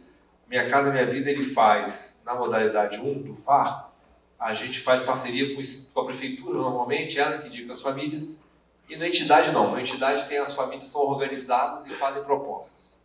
Mas aqui não difere. A gente vai também levar energia renovável para essas famílias. Eu não falei no anterior, uma das coisas que a gente quer discutir é levar energia, inclusive, para o condomínio. Uma das dificuldades da família do Minha Casa Minha Vida é pagar sua conta de condomínio. Alguns prédios têm elevadores, enfim. Então, a energia solar é uma das tentativas nossas de diminuir essa conta de condomínio. Vai ser muito importante. Vale também para entidades. Entidades aqui em São Paulo, tem várias casas aqui no centro de São Paulo feitas retrofit aqui nos imóveis aqui no centro de São Paulo. E eu acho também que é mais uma modalidade para a gente reduzir bastante esse custo do condomínio dessas casas. Já contratamos 12 mil nessa modalidade no mês de agosto, então com seleção para 16 mil casas. Então eu falei 187 mil a gente contratou ali no FAR, a gente vai contratar aqui 28 mil casas aqui até janeiro, nessa modalidade. Tem uma modalidade também rural. Minha Casa Minha Vida também tem uma modalidade específica para famílias que moram na zona rural. Estamos com seleção aberta aqui para 30 mil casas. A gente quer, nesses 4 anos, fazer no rural pelo menos 90 mil casas. Nessa aqui a gente está pensando muito, Rodrigo, levar local. Então a família ali tem mais espaço. E nessa modalidade, o que a gente discute é fazer um pouco maior o painel ali. As famílias do Minha Casa Minha Vida, vou dar um número aqui, elas consomem em média 120 kWh mês. A gente quer fazer bem maior, porque quando é no rural, né? No 120 kWh mês no urbano, mas claramente, minha opinião é que ela tem potencial de consumir muito mais. É a renda que limita esse consumo. Ali nós temos uma questão clara de falta de renda, de pobreza energética, falta de renda, a família teria um consumo maior. Então a gente quer levar nesse programa Minha Casa Minha Vida um painel com consumo maior no urbano, mas reforçando, no rural bem maior, porque o rural a família tem uma atividade econômica, né? Então é comum ali, é um pleito deles, eles têm uma atividade econômica, esses agricultores rurais, e que demandariam energia elétrica. Então a gente possivelmente aqui no rural vamos fazer levar para eles um consumo maior. Vamos fazer 90 mil aqui em 4 anos. E temos a última modalidade do Minha Casa Minha Vida, que é exclusiva para os municípios menores. A gente vai ter 2 modalidades, na verdade, tem o sub-50 e o sub-80. Sub-50 porque é municípios abaixo de 50 mil habitantes. Aí são casas isoladas nos municípios, 20 casas, 30 casas. Também, possivelmente, é uma solução de energia local. Atenda esse público. Vamos abrir seleção esse ano, provavelmente para 15 a 20 mil casas também vamos contratar esse ano. Nessas 4 modalidades que eu falei, a gente vai fazer 500 mil casas em 4 anos. Então essa é a perspectiva nossa de mercado que a gente está contratando, que vamos financiar com recursos do Tesouro Nacional e que a gente tem como meta aqui levar energia renovável. Hoje o status da discussão nossa, a gente tem discutido como Ministério de Energia, bastante com o gabinete do ministro de Minas e Energia, daí a gente tem um programa, né, para levar essa energia limpa para Minha Casa Minha Vida. Estamos discutindo também dentro do governo como é que seria o melhor desenho aí político. Essas casas vão ficar prontas, essas que a gente começou a contratar daqui uns 8 meses, 24 meses, que é o nosso tempo de necessidade de levar essa energia solar até lá. Então vai ser importante acelerar um pouquinho no início de 24. Além disso, a gente tem trabalhado bastante com o Congresso Nacional. A gente tem tentado discutir com os parlamentares a opção deles trazerem emendas para o Minha Casa Minha Vida, emendas de bancada, emendas individuais. E eu esse ano não deu tempo, a gente regulamentou para a emenda essa modalidade FINIS. Então o parlamentar vai e coloca o dinheiro no Minha Casa Minha Vida e escolhe o município. Sei lá, vou dar um exemplo aqui, o município de Tatuí, aqui em São Paulo. Se o deputado quiser botar dinheiro para 20 casas, eu vou e abro uma seleção em Tatuí para 20 casas. A gente regulamentou essa emenda, no FAR também a gente regulamentou a emenda. Mas uma modalidade que eu quero regulamentar em 2024, que eu acho que vendendo bem junto com vocês a gente vai conseguir, é a emenda para o painel solar. Então, assim, a gente está garantindo 500 mil casas novas, essas a gente vai levar energia solar. Para as antigas, a gente tem hoje mais ou menos 1,7 milhão de casas já entregues no Minha Casa Minha Vida nessa modalidade, tá? Famílias que ganham até R$ 2.640. Para essas, a gente não tem o recurso hoje, mas a gente quer ofertar para o parlamentar. Então, o parlamentar que queira, olha, eu quero levar 30 painéis solares para a comunidade X ou Y, ou para a área rural, a gente quer abrir a possibilidade da emenda individual de bancada, ele colocar o recurso lá e ele escolhe para onde vai aquele recurso. E por que eu acho que vai ser um sucesso, estou apostando? Porque é pulverizado, assim. Eu vejo muito nas bancadas um interesse de botar. Uma coisa é você botar 2 milhões de reais, 5 milhões de reais num único projeto, beneficia uma única cidade ou uma comunidade. Agora, quando você fala 8 mil, 6 mil, não sei quanto é o preço do painel hoje, mas 8.000, 6.000, você consegue com esse mesmo recurso atingir várias cidades, várias famílias. Eu acho que casa mais com o desejo do parlamentar de mostrar para a sociedade o uso do recurso dele. Então, em 2024, a gente vai regulamentar isso e vai tentar, para o ano o orçamento que vai ser feito para 2025, convencê-los a colocar mais recursos na modalidade Minha Casa Minha Vida, em especial energia renovável. Então é isso. Queria só agradecer o convite, dizer aqui então que Minha Casa Minha Vida, a gente tem essa modalidade de 500 mil casas, a gente tem outras que a gente financia, 1,5 milhão de casas a gente financia no Minha Casa Minha Vida. Eu tenho visto também bastante vontade do mercado de levar energia renovável. Espero em breve poder também desenhar uma forma de financiamento e apoiar essas iniciativas. Muito obrigado, gente.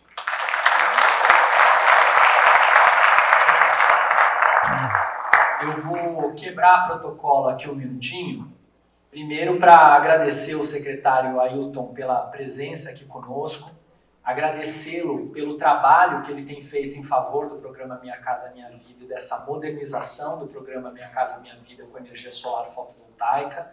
Ele e a equipe dele, da Secretaria Nacional de Habitação e do Ministério das Cidades, que nos recebeu sempre muito bem. Queria também fazer um reconhecimento do empenho de construir novos caminhos e novas soluções que o secretário tem ajudado a levar, como esse exemplo que ele trouxe aqui, que é muito importante. Eu já estava conversando com o Rodrigo Almeida, da BMJ, que nos dá todo o apoio lá no Congresso Nacional, para que a gente trabalhe, em alinhamento com o Ministério das Cidades no ano de 2024, uma ação conjunta para mobilizar os parlamentares, as bancadas, os partidos, em favor de mais recursos para a instalação de energia solar fotovoltaica nas casas populares. Eu estava fazendo uma conta rápida de cabeça conforme ele ia falando os números, E só do que ele já falou, de iniciativas que estão contratadas ou em vias de contratação, a gente já tem mais ou menos 250 mil unidades habitacionais. Ele trouxe o número agregado também já de 500 mil unidades habitacionais. Então, se a gente imaginar que cada uma dessas famílias consome na faixa aí dos 120 kWh mês, ou mais, se elas tiverem acesso a uma energia barata, que hoje elas não têm, hoje elas pagam a mesma energia elétrica, ou uma conta cara, ou com algum subsídio, às vezes, que é rateado entre os demais, mas não conseguem aumentar o seu gasto. Para quem não sabe, dado do IBGE, energia elétrica é o maior gasto recorrente de uma família de baixa renda no Brasil, maior. Mais do que conta de telefone, mais do que gás, mais do que outros custos, a energia elétrica. Isso representaria, para cada uma dessas casas, mais ou menos um sistema de 1 kW. E eu estou vendo aqui vários fornecedores. Eu vou chamar um deles aqui, que é o Harry da VEG, que eu estou olhando aqui e reconheci. E Harry, o secretário estava preocupado que um sistema de 1 kW pudesse custar R$8.000. Você consegue só dizer se ele está mais ou menos do que R$6.000, um sistema de 1 kW aí, microinversor e tal? Olha. Então, a gente vai conseguir juntos atingir um valor de referência de mercado. Esse é um grande fornecedor, a gente tem aqui vários. E eu queria só trazer essa segurança para o secretário ter essa clareza de que a gente vai buscar um resultado positivo para que essa tecnologia chegue com um custo competitivo para baixa renda e ajude a mudar para melhor a vida de milhões de brasileiros. Se a gente está falando em 500 mil casas e 4 pessoas morarem nessa casa, a gente está falando em 2 milhões de pessoas impactadas, beneficiadas positivamente. E de sobra, isso ajuda a diminuir a CDE para os demais consumidores, secretário? Você que conhece o setor elétrico bem, tem um ganho aí também com a redução de custo de CDE para os demais. Então era só para agradecer mais uma vez, reforçar o nosso apoio por meio da Força-Tarefa Social da Besolar, do nosso grupo de trabalho de geração distribuída, da nossa equipe do Departamento Técnico Regulatório, da nossa equipe de Relações Institucionais e Governamentais, que a gente vai trabalhando em todas essas frentes para ajudar esse projeto a virar uma realidade, um projeto que a Besolar defende desde a sua fundação há 10 anos. Obrigado mais uma vez pela presença. Obrigada, Rodrigo. Obrigada, secretário. Vamos passar agora a palavra ao Manager Director da Volt Robotics, e aí, Donato Filho. Bem, pessoal, muito boa tarde. Agradecer aqui ao Rodrigo, à Solar, né, pela oportunidade da gente apresentar aqui hoje um trabalho que a gente tem feito já, acho que há um ano, né, que é calcular aqui o valor do Sol. Né? Vamos ver se a gente conseguiu, vocês vão ficar convencidos. Né? Aqui a gente está vendo o Sol um pouco de longe, a gente depois vê ele mais perto, né? E esse céu aqui não é tão bom, né? Tem muita nuvem. Mas, de fato, o que a gente tem feito localmente tem um impacto sistêmico. Né? Localmente, a gente vai lá...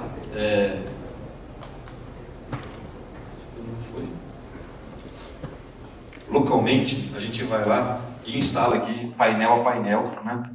R$6.000, né? O watt dá para saber ali. E a gente vai instalando painel a painel e a gente vai colocando em operação, né, os diversos sistemas fotovoltaicos. Né? O ponto é, conforme esses sistemas vão entrando em operação, o que acontece com o sistema? Né? E aí tem muita discussão, né? Tem muita gente falando, olha, a hora que você coloca o painel, aumenta o custo disso, outros falam que diminui o custo daquilo. A nossa ideia é saber o quanto custa de fato, quanto vale o Sol. Essa foi para o sistema brasileiro na situação atual, né? De quantos reais por megawatt-hora a gente está falando. É aqui que a gente quer chegar no fim da conversa. Tá? Bom, o que a gente fez, tá, para saber quanto vale o Sol? Né? Esse trabalho de custos e benefícios então, da geração distribuída, a gente foi calcular, né? É um trabalho que foi desenvolvido pela Volt Robotics para a Solar, né, com uma parceria conjunta, um trabalho desenvolvido a várias mãos, a gente trabalhou intensamente aí, semana a semana por muito tempo. E qual que é a ideia? Por que a gente está indo atrás desses tais custos e benefícios? Todos nós vamos ser impactados, né, por isso a partir de 2029. Lá na Lei 14.300 tem uma obrigação de que, olha, ano a ano, a partir de 2023, os consumidores que instalarem os seus painéis, eles vão começar a pagar um pedaço da tal da parcela B, 15% ao ano. Até que lá em 2029 vai valer uma nova regra, é uma regra que não existe ainda. E essa regra, ela depende do CNPE, que é o Conselho Nacional de Política Energética, que vai depender da regulamentação, do detalhamento da ANEEL. E isso vai fazer o seguinte, olha, a GD, ela vai pagar o custo que todo mundo paga, mas vai subtrair desse custo a diferença entre os benefícios que ela traz para o sistema e os custos que ela traz para o sistema. E aí vem a pergunta, quais são esses benefícios, quais são esses custos? Né? O que a gente fez nesse trabalho foi um esforço para desenvolver essa metodologia, algo bem técnico, e além disso a gente tomou um cuidado de só utilizar dados públicos, ou seja, todo mundo que depois fala, não, eu vou fazer essa conta também. Tem lá o caminho das pedras, ó, baixa o arquivo não sei de onde, vai no site tal, baixa tal programa, roda assim, faz assado, dá trabalho, mas a ideia é que seja reproduzido. Né? E os critérios de valorização, como fazer essa conta. Essa discussão do quanto vale a energia solar é uma discussão que ganhou corpo no mundo inteiro, porque esses sistemas começaram a crescer, né? E começaram a chamar a atenção de várias localidades. Na primeira etapa do projeto, a gente foi estudar o que o pessoal está fazendo por aí. A gente buscou vários e vários exemplos, descobriu alguns estados americanos que estavam mais avançados, outros estavam menos, foi para a Europa, foi para a Austrália, foi para vários lugares. E aí a gente desenvolveu a metodologia, né, para fazer essa conta dos custos e dos benefícios. O que acontece? Na maioria desses sistemas que a gente achou nos estudos, eles são sistemas muito com predominância de termoelétricas. Então você tem lá uma usina térmica, ela injeta energia na rede, essa energia flui para o sistema de distribuição, aquele saquinho de dinheiro ali, porque tem imposto pra caramba, soma os impostos e chega na casa das pessoas. Esses sistemas, conforme você vai instalando painel fotovoltaico, é meio que direta a relação. A gente vai vendo, olha, se o consumidor gerou um tanto da energia, a térmica não precisou gerar. Né? Então, o que a gente fez? Para exemplificar, como funciona o sistema térmico? O sistema térmico ele tem essa característica aqui, ó, do custo ir crescendo conforme você vai despachando. Por quê? Você começa a usar as usinas mais baratas, elas vão chegando no limite da capacidade delas, se ainda tem consumo para ser atendido, você tem que começar a usar a usina mais cara. E aí vai com a usina mais cara, a usina mais cara. O que significa? Quando você tenta aumentar, por exemplo, a produção aqui de... de 100 para 200, tá certo? O custo sobe um pouquinho. Você usou usinas mais baratas. Se você quiser aumentar de 300 para 400, o custo vai aumentar muito. Você teve que usar usinas muito mais caras. Então imagina esse consumo aqui, ó. Esse consumo é um consumo fictício, essa usina aqui também, mas o shape desse consumo é exatamente o shape do consumo do Brasil em 2017. A gente vê uma ponta de consumo aqui, ó, no fim da manhã, o pessoal sai para o almoço, volta à tarde e tem um pico de consumo lá no fim do dia. Se esse sistema só tiver térmica, só usar o sistema térmico para atender, ele vai ter um custo mensal de 158 milhões de reais, né, para gerar energia para atender a todo o consumo com a geração das térmicas. Se a gente vai e começa a colocar naquele sistema térmico, se a gente vai e adiciona, né, a geração fotovoltaica, pode ser no próprio telhado, pode ser perto do consumo, o que vai acontecer, né? A gente vai começar a ter ali, ó, durante um período, no período que tem sol, né, você vai ter uma geração solar, as térmicas naquele período não vão precisar gerar tanto.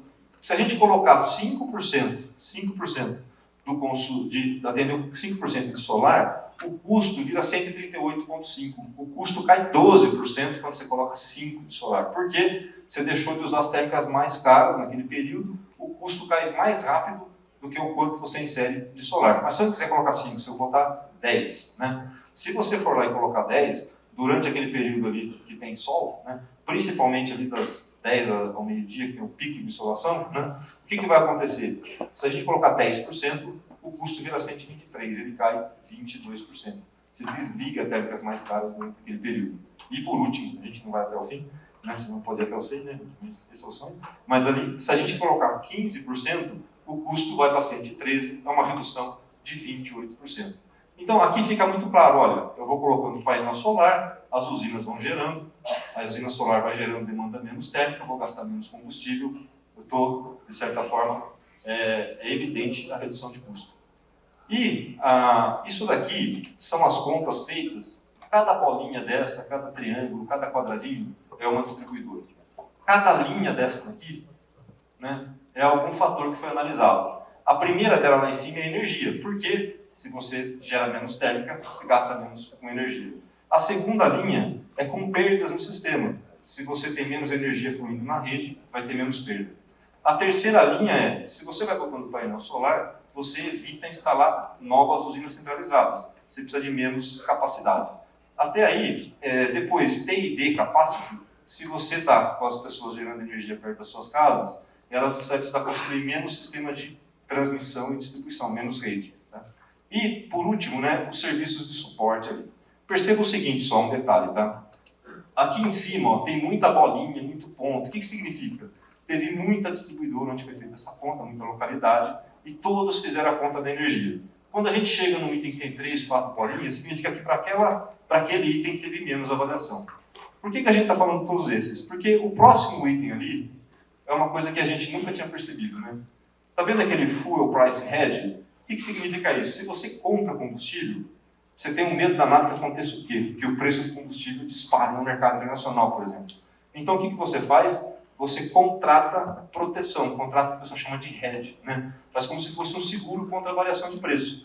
Se você gera menos térmica, porque o solar está gerando, você precisa fazer menos seguro. Então, é um seguro contra as variações de preço. Aqui no Brasil não tem isso? Claro que tem. Aqui no Brasil, todas as térmicas que venderam em leilão, né, elas venderam em leilão, consomem combustível. Mas esse combustível, as variações de preço, são repassadas diretamente ao consumidor. Tem uma portaria lá do Ministério, não é da sua época, vou falar dela por causa disso, de 2000, a portaria 42 de 2007, e ela tem esse mecanismo. Toda vez que uma térmica gera, ela repassa para a tarifa, né, ela cobra da distribuidora, depois repassa para a tarifa, o custo do combustível no mês anterior e o custo do dólar no mês anterior. Então, o consumidor hoje tem o risco de variação de preço de combustível, né? Variação de preço de mercado, segurança e toda a parte ambiental de reduzir as emissões. Isso daqui foi o que o pessoal fez lá fora, a gente falou, tá ótimo. Mas o que a gente vai fazer aqui? Por quê? Porque a hora que a gente olha lá, a gente vê, olha, reduz geração térmica, reduz necessidade de expandir geração e transmissão, reduz o risco de exposição a essas variações de preço e reduz as perdas nas redes. Tá? A hora que a gente vê isso lá fora, fala, ótimo, mas aqui no Brasil é um pouquinho mais complicado, porque o nosso sistema não é térmico. Gerando energia centralizada, a gente tem hídrica, tem térmica, tem solar, tem eólica, tem biomassa, tem mais um monte de gente ali. Injeta energia na rede e vai chegar no consumo. A hora que a gente vai e coloca qualquer recurso distribuído, a gente mexe naquela lógica centralizada, vai ter menos geração lá. Mas se vai ser menos hídrica, menos térmica, a gente não sabe. Vai depender da situação do sistema.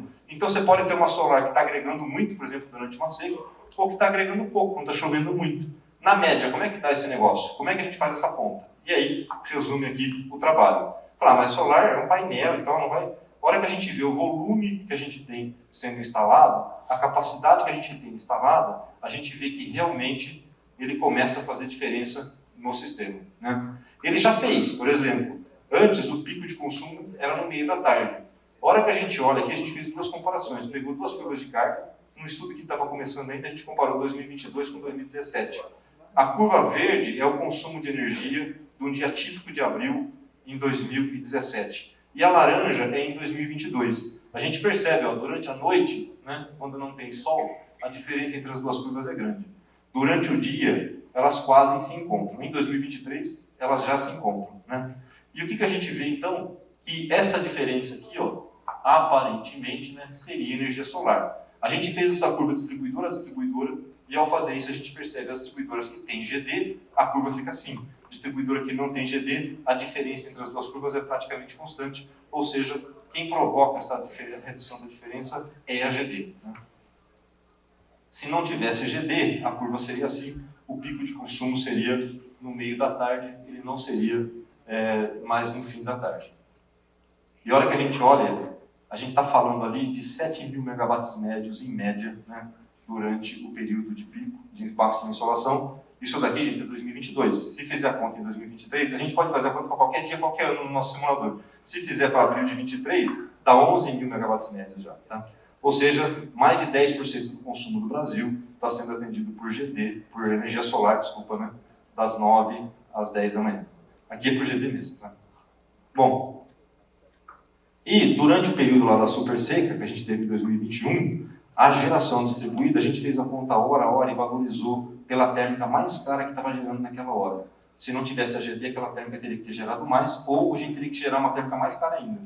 A hora que a gente olha para isso, se não tivesse o GD, a diferença de custo seria de 13,6 bilhões de reais. Você teria que acionar mais as térmicas que já acionou. Na época, os custos do Ministério, né, indicavam 28 bilhões da seca, ela não custaria 28, 40, não valeria 28, valeria o custo da seca, né? Não teria sido 28, teria sido 48,6% maior. Mas isso não vale para a gente fazer a conta geral. Isso daqui foi um período de seca. Quando você tem um período de seca, gerar sua própria energia vale muito. Mas e quando o período não é tão seco assim? Como é que fica a conta? O que a gente fez? A EPE, que é a Empresa de Pesquisa Energética, ela tem lá um plano onde ela vê a expansão do sistema para os próximos 10 anos. Esse plano tem todos os dados de consumo, todas as usinas que já existem, tudo que está sendo previsto de ser construído e que vai ocorrer nos próximos 10 anos. O que a gente fez? A gente fez o seguinte, olha, vamos lá na EPE, né? Ela tem lá o consumo previsto, ela tem uma previsão de GD. E aí, com base nisso, sai ali um consumo líquido, né? Que é o quanto vai ter que ser atendido, possivelmente por novas usinas, né? O que a EPE faz? O processo dela? Tem lá um software que chama MDI, ela roda esse software MDI e ele vai falar, para atender esse consumo líquido, vai ter que construir novas usinas. As usinas mais baratas para serem construídas, considerando a operação delas e tudo, são essas daqui, né? Aí, o resultado, então sai as novas usinas, a expansão por transmissão e tudo mais. Esse resultado entra num outro modelo que tem lá, que também você consegue, o acesso a ele não é público, né, mas os dados sim. E você consegue rodar e ver quanto vai ser a geração, quanto vai ser de cada usina, né, como é que cada uma vai se comportar ao longo dos 10 anos, considerando se chove mais, se chove menos e por aí vai. Então são vários cenários, não fica só com esse cenário seco que a gente colocou aqui agora, né. O que a gente fez? A gente falou, olha, vamos fazer o seguinte, gente. Lá nesse PDE, ele tem uma previsão, né, de GD. Ele achava, essa é a previsão oficial, a gente nem mudou a previsão. Porque a gente está agora em 2023 e já chegou no que ele previa lá em 27, né? Mas a gente falou, a gente não vai mexer, porque senão não vai saber se o resultado é o que a gente mexeu ou se o resultado é o que era para ser assim. O que a gente fez? Falou, vamos supor o seguinte, se não tivesse a expansão da GD, tá? Ou seja, se a gente partisse ali, na época era 2022, né, dos 8.000 que já existiam, né, volta. Daqueles 8.000 que já existiam, se a gente só ficasse com eles, o que iria acontecer? Ele falou, opa, o consumo líquido vai crescer mais, porque tem menos GD crescendo. Então vamos ter que construir novas usinas. Quais usinas? Rodamos lá o modelo de novo, e ele falou para a gente quais usinas deveriam entrar. Então a gente teria um sistema diferente. Ele teria mais usinas centralizadas do que o sistema previsto originalmente, que tinha o crescimento da GD. Vamos comparar o custo de operação desses dois sistemas. Esse custo de operação dos dois sistemas vai ser o valor que a GD está agregando por não ter mais usina centralizada e por ter menos despacho centralizado. Então, basicamente, foi isso que a gente fez. O que a gente achava no começo? Olha, se a gente tiver menos GD, né, a gente vai ter que expandir com outras fontes. Outras usinas vão ter que entrar em operação. Vai ter que acionar mais térmica, porque a GD tem custo marginal que a gente chama zero, né? Gerar com o sol não tem combustível para queimar. Então, deve acionar mais térmica, porque o sistema vai ficar mais dependente delas, né? Se vai gerar mais térmica, aumenta o risco se o preço de combustível variar. Imagine se a seca de 21 tivesse ocorrido em 22, né? A gente estaria com os preços de combustível influenciados pela retomada do Covid e pela guerra da Rússia. A gente só teve os preços de combustíveis influenciados pela retomada do Covid, já foi muito caro, né? Vai ter, se não tiver GD, vai acionar mais bandeira, vai emitir mais gases de efeito estufa e vai ter perda elétrica maior. O que a gente fez foi sistematizar esse estudo. A gente conseguiu fazer isso em 7 dimensões. Eu vou mostrar aqui 3 resultados rápidos para vocês. Para cada dimensão, tem o conceito geral, tem os dados, cálculos, algoritmos, como que foi feita a conta e tem os resultados. Esse estudo é público, né, está disponível para quem tiver interesse, pode entrar em contato comigo ou com a Solar, a gente disponibiliza o relatório final que detalha tudo isso. Mas indo aqui para essas dimensões, cada dimensão teve subdimensões. A gente não vai falar das 24, a gente lá no estudo tem, né? Vamos falar primeiro da parte da energia. A hora que a gente coloca energia, o que a gente fez então? Sem a expansão prevista de GD e com o projeto com o PDE original, que era com a expansão de GD. Como é que fica o investimento em geração e transmissão nos dois casos? O que a gente percebeu? Isso daqui, olha, a expansão centralizada, quando a gente tinha o crescimento de GD, dava uma expansão de 40 gigawatts, né? Quando a gente tira GD, tem que aumentar mais 12 gigawatts, né, centralizados. De que fontes que vai aumentar? A gente vê ali ele aumentando biomassa, a gente vê ele diminuindo, aumentando fotovoltaica centralizada, aumentando a expansão da eólica e reduzindo um pouco a expansão de gás natural, né? E, sem essa geração adicional, né, da GD, você teria que colocar mais usinas centralizadas. E a hora que a gente olha também para a transmissão, a gente vê que o custo de transmissão, ele aumentou a hora que a gente tirou, né, a hora que a gente tem a GD. Com o GD tinha que gastar mais ou menos ali 1 bilhão, né, de reais, 1.000 milhões, né, 1 bilhão de reais ao longo do horizonte, a hora que tira a GD diminui. Somando geração e distribuição, a gente está falando que com a GD, a gente tem uma redução dos custos de expansão do sistema de 69,5 bilhões de reais, que é esse número aqui somando os dois, né? Evita 70 bi de geração centralizada e tem a questão da transmissão. Resumindo, gente, fazendo a conta, a gente está falando de R$ 232 por megawatt-hora, que é esse número aqui, que é o quanto a GD agrega para o sistema, para todos os consumidores, porque ela está evitando a expansão centralizada de novas usinas e do sistema de transmissão. Além disso, na operação, as térmicas vão ser menos acionadas, né, quando a gente tem mais GD e reduz a carga líquida. A hora que a gente faz a conta, a gente tem aqui ano a ano qual que é o custo de operação. A barra azul é a referência, ou seja, é com a GD, é o caso original, com aquela curva de crescimento de GD. E a barra laranja é sem a GD. A GD parou de crescer, não tem geração adicional. A barra laranja está sempre maior do que a barra azul. Quando a gente olha esse custo, a gente está falando de um custo de R$ 100, 102,2 reais por megawatt-hora, né? Ou seja, a GD reduz o custo de operação, porque ela reduz o acionamento das térmicas ao longo do horizonte. Depois, para a gente acabar, tem vários encargos no sistema, mas tem um deles que é muito caro, e ele ficou muito caro em 2021, que é aquele encargo meio que de segurança. O operador do sistema começa a despachar térmica quando ele vê que os reservatórios estão mais vazios, mas os modelos estão falando para as térmicas ficarem desligadas, ele despacha por precaução, né? A gente simulou aqui essas bandas. Dependendo da situação do sistema, ele começa a ter despacho e conforme vai ficando mais vermelho, vai despachando térmicas cada vez mais caras.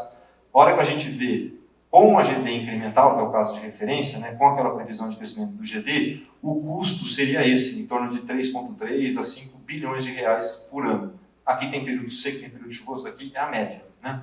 E a hora que a gente tira a GD adicional, fica a barra azul, ela é sempre maior. Se a gente transformar isso em reais por megawatt-hora, a gente está falando de R$ 65 por megawatt-hora que a GD reduz de custo para todo o sistema por evitar essas situações de despacho antecipado de térmica por segurança. Tá? Então, se a gente for aqui, né, e começar a somar tudo, né, eu vou ver direto aqui nos reais por megawatt-hora, tem vários itens que a gente nem falou, mas as 3 barras verdes que mais chamam a atenção são justamente essa. A GD ajuda a reduzir o custo de operação, a GD ajuda a reduzir o custo de expansão e a GD ajuda a reduzir os encargos, principalmente aqui de segurança energética. Depois aqui, olha, a GD ajuda a reduzir o custo, o risco financeiro dos combustíveis, de ter variação, porque se usa menos térmica, se o preço variar, a térmica vai estar desligada, você não vai ser impactado. E a GD ajuda a reduzir as perdas. A gente simulou o sistema de transmissão, simulou rede de distribuição com o ICGD, para chegar nesses valores aqui. Mas as 3 barras verdes são essas daqui, as maiores. E depois, a GD aumenta o custo da energia de reserva, porque ela reduz o preço, aquela energia de reserva vai vender energia a um preço mais barato, o consumidor vai ter que pagar mais por ela. Né? Ela aumenta o custo com risco hidrológico, que as hídricas são deslocadas, e ela aumenta o custo com subcontratação, porque o preço da energia fica mais barato, a sobra de energia vai ser vendida a um preço menor, o consumidor teria que pagar um custo maior. Então, somando tudo, gente, que a gente chega no líquido, R$ 403,9 por megawatt-hora é o benefício que a GD traz para o sistema em função, principalmente, de reduzir o despacho com térmica, reduzir o despacho com térmica de forma preventiva e reduzir a necessidade de expansão de geração e transmissão. Eu acho que esses são os benefícios sistêmicos aqui. A energia fica mais barata do ponto de vista sistêmico. Qual que é a ideia da tua metodologia? O consumidor pagaria, né, o consumidor a tarifa normal e teria esses 400 como um desconto em função do benefício que ele traz, pagaria a diferença. Eu acho que é isso, queria agradecer. Então, muito obrigado pela atenção de vocês.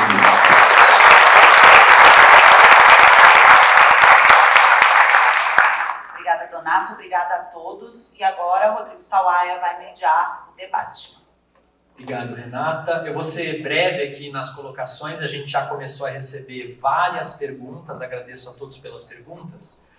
Queria só, antes de começar, fazer aqui o destaque. Vejam o trabalho, a qualidade do nível técnico do trabalho que a equipe da Volt Robotics fez junto com a Besolar, 1 ano e meio praticamente de trabalho juntos, né, para poder entregar essa análise aprofundada, transversal, com uma metodologia transparente, com dados públicos e modelos oficiais.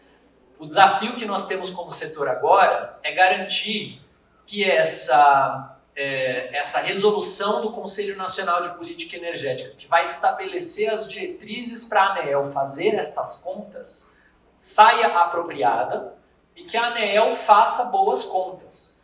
E não por acaso a Besolar já apresentou, junto com a equipe da Volt Robotics, esse trabalho ao Ministério de Minas e Energia e à Agência Nacional de Energia Elétrica, aos seus técnicos, especialistas, para que eles pudessem conhecer esse trabalho e fazer uso desse conteúdo nesse processo. Então a gente espera agora que isso contribua e vamos trabalhar bastante junto ao Ministério, ao CNPE e à ANEEL, para que nós tenhamos o reconhecimento desses benefícios. Na prática, para simplificar aqui para aqueles que não se aprofundam necessariamente tanto na parte técnica, pessoal, se essas recomendações forem incorporadas, saúde, a gente vai chegar lá no final desse período de transição, 2019, 2030, com mais ou menos uma alternativa 1. O resultado desse trabalho significa, do ponto de vista de valor do crédito de energia, quando você injeta energia na rede e recupera ele e compensa pela energia que você consome da distribuidora, mais ou menos o equivalente à alternativa 1. Quer dizer, a gente deixa de compensar mais ou menos o equivalente a TUS de fio B e compensa todas as outras componentes tarifárias. É o resultado que o estudo mostra, simplificando aqui para vocês, né? Que é um resultado sustentável para o nosso setor e para a nossa tecnologia continuar crescendo por décadas. Então essa é a expectativa que a gente tem, que isso possa levar a gente para um caminho em que essa geração remota vai fazer muito sentido para ajudar as famílias de baixa renda, mas para ajudar todos os demais consumidores brasileiros e aqueles que gerarem energia no seu próprio telhado, sintam o interesse de poder injetar essa energia na rede ou ainda decidam por armazenar elas em baterias que vão estar cada vez mais baratas, fazer uso dessa energia localmente. Eu vou começar com uma pergunta que foi encaminhada aqui ao secretário Ailton, que fez uma excelente apresentação. E a pergunta, secretária, é um pouco sobre novas tecnologias, sobre a possibilidade de incorporar no programa telhas fotovoltaicas, a exemplo de telhas de fibrocimento, considerando o desafio da integração e a necessidade de redução de custos para as habitações dos programas habitacionais. Será que haveria espaço de considerar essas novas tecnologias no momento de avaliar esses projetos, por exemplo? Obrigado pela pergunta. Como é que a gente atua na Minha Casa Minha Vida para tudo, né? Tanto da cerâmica, a gente paredes, a gente aceita toda a tecnologia que tem norma no Brasil.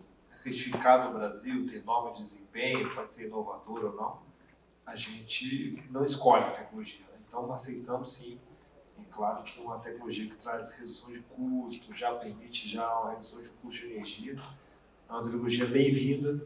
E aí como é que funciona? A Caixa Econômica é o braço do governo federal ali na habitação, né? Então ela não tem as normas lá de aceita, mas basicamente tem certificado no Brasil, a BNT é certificado, a gente aceita assim no programa Minha Casa Minha Vida.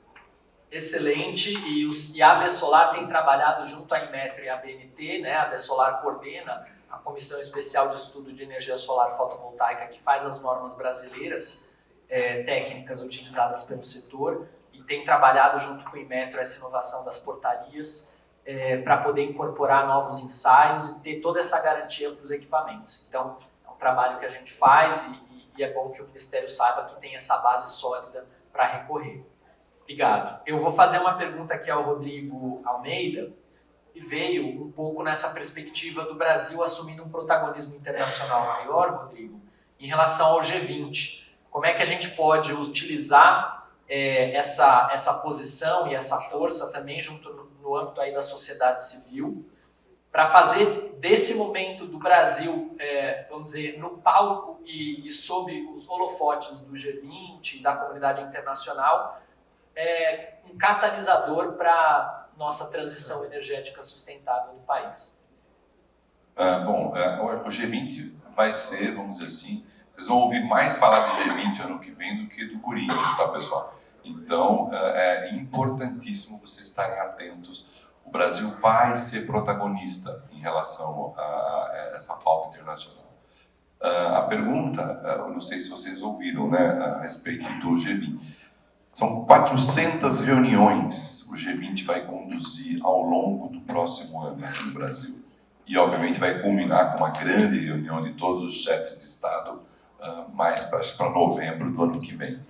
Então, vários grupos de trabalho vão ser formados, debates, etc. Então, eu acho que o setor o tema energia vai ser um dos temas, né? Energias renováveis, com certeza, nós teremos como nos encaixar dentro dessas várias reuniões que terão ao longo do ano que vem. Isso eu não tenho dúvida, nosso time vai estar monitorando isso ano que vem, né, bem de perto, e aonde houver possibilidade de encaixar as demandas do setor, nós vamos encaixar.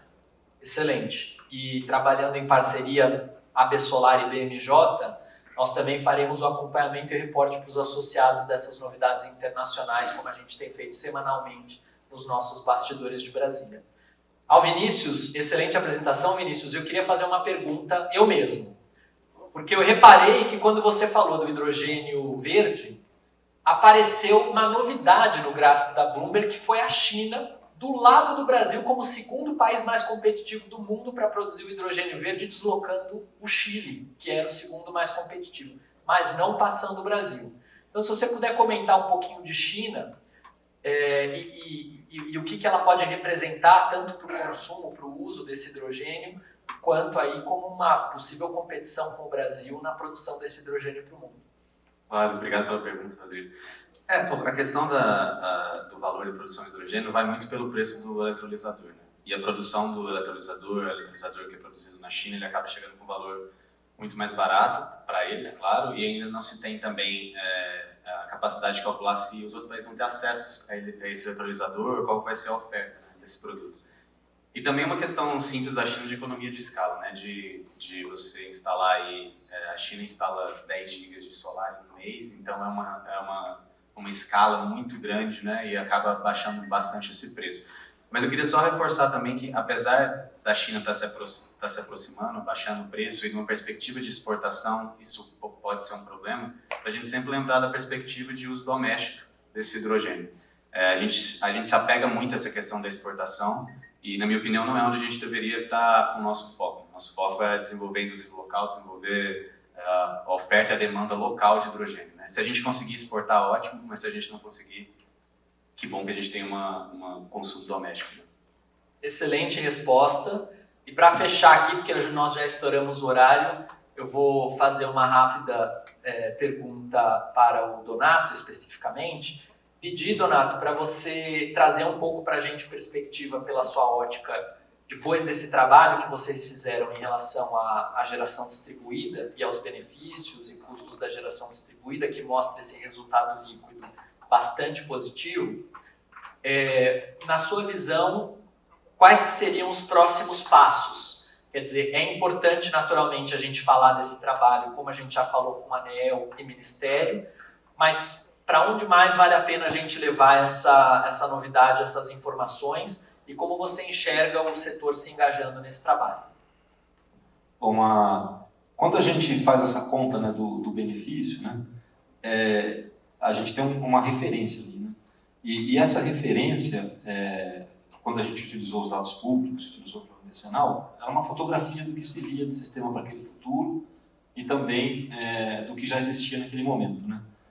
O sistema está muito dinâmico, né? E as perspectivas de consumo e a perspectiva de expansão, ela tem mudado muito. Então, o passo seguinte ali, ele fala, tá bom, a gente consegue fazer a conta do benefício. Mas, o ano que vem, por exemplo, esse benefício vai ser maior ou vai ser menor? Um empreendedor que investiu no painel, no modelo novo, vai ter lá R$400. Esses 400, eles vão durar por quanto tempo? No ano que vem, por exemplo, se choveu muito, tem muita energia hidrelétrica, o preço da energia cai, o benefício de gerar sua própria energia para o sistema diminui, né? Como é que fica? Não vai ser mais 400? Né? Então a gente precisa criar, e se por outro lado, né, vem uma baita seca, o benefício aumenta muito, não vai ser mais 400, vai ser 600, 800, né? Então como é que a gente cria essa dinâmica para que a gente consiga conciliar, né, o benefício sistêmico com a perspectiva do investidor que quer colocar os seus painéis para funcionar?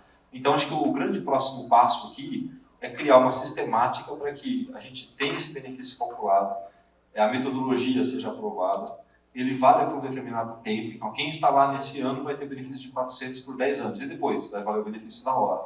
No ano que vem, em determinada data, determinado período, esse benefício vai ser recalculado, considerando as condições iniciais. Para que é importante isso? Para dar um sinal que seja consistente com a necessidade sistêmica, né? Se tiver com sobra de energia e tudo, o benefício vai ser menor, incentiva menos a expansão. Se tiver numa crise, o incentivo tem que ser maior, tem que acelerar a expansão.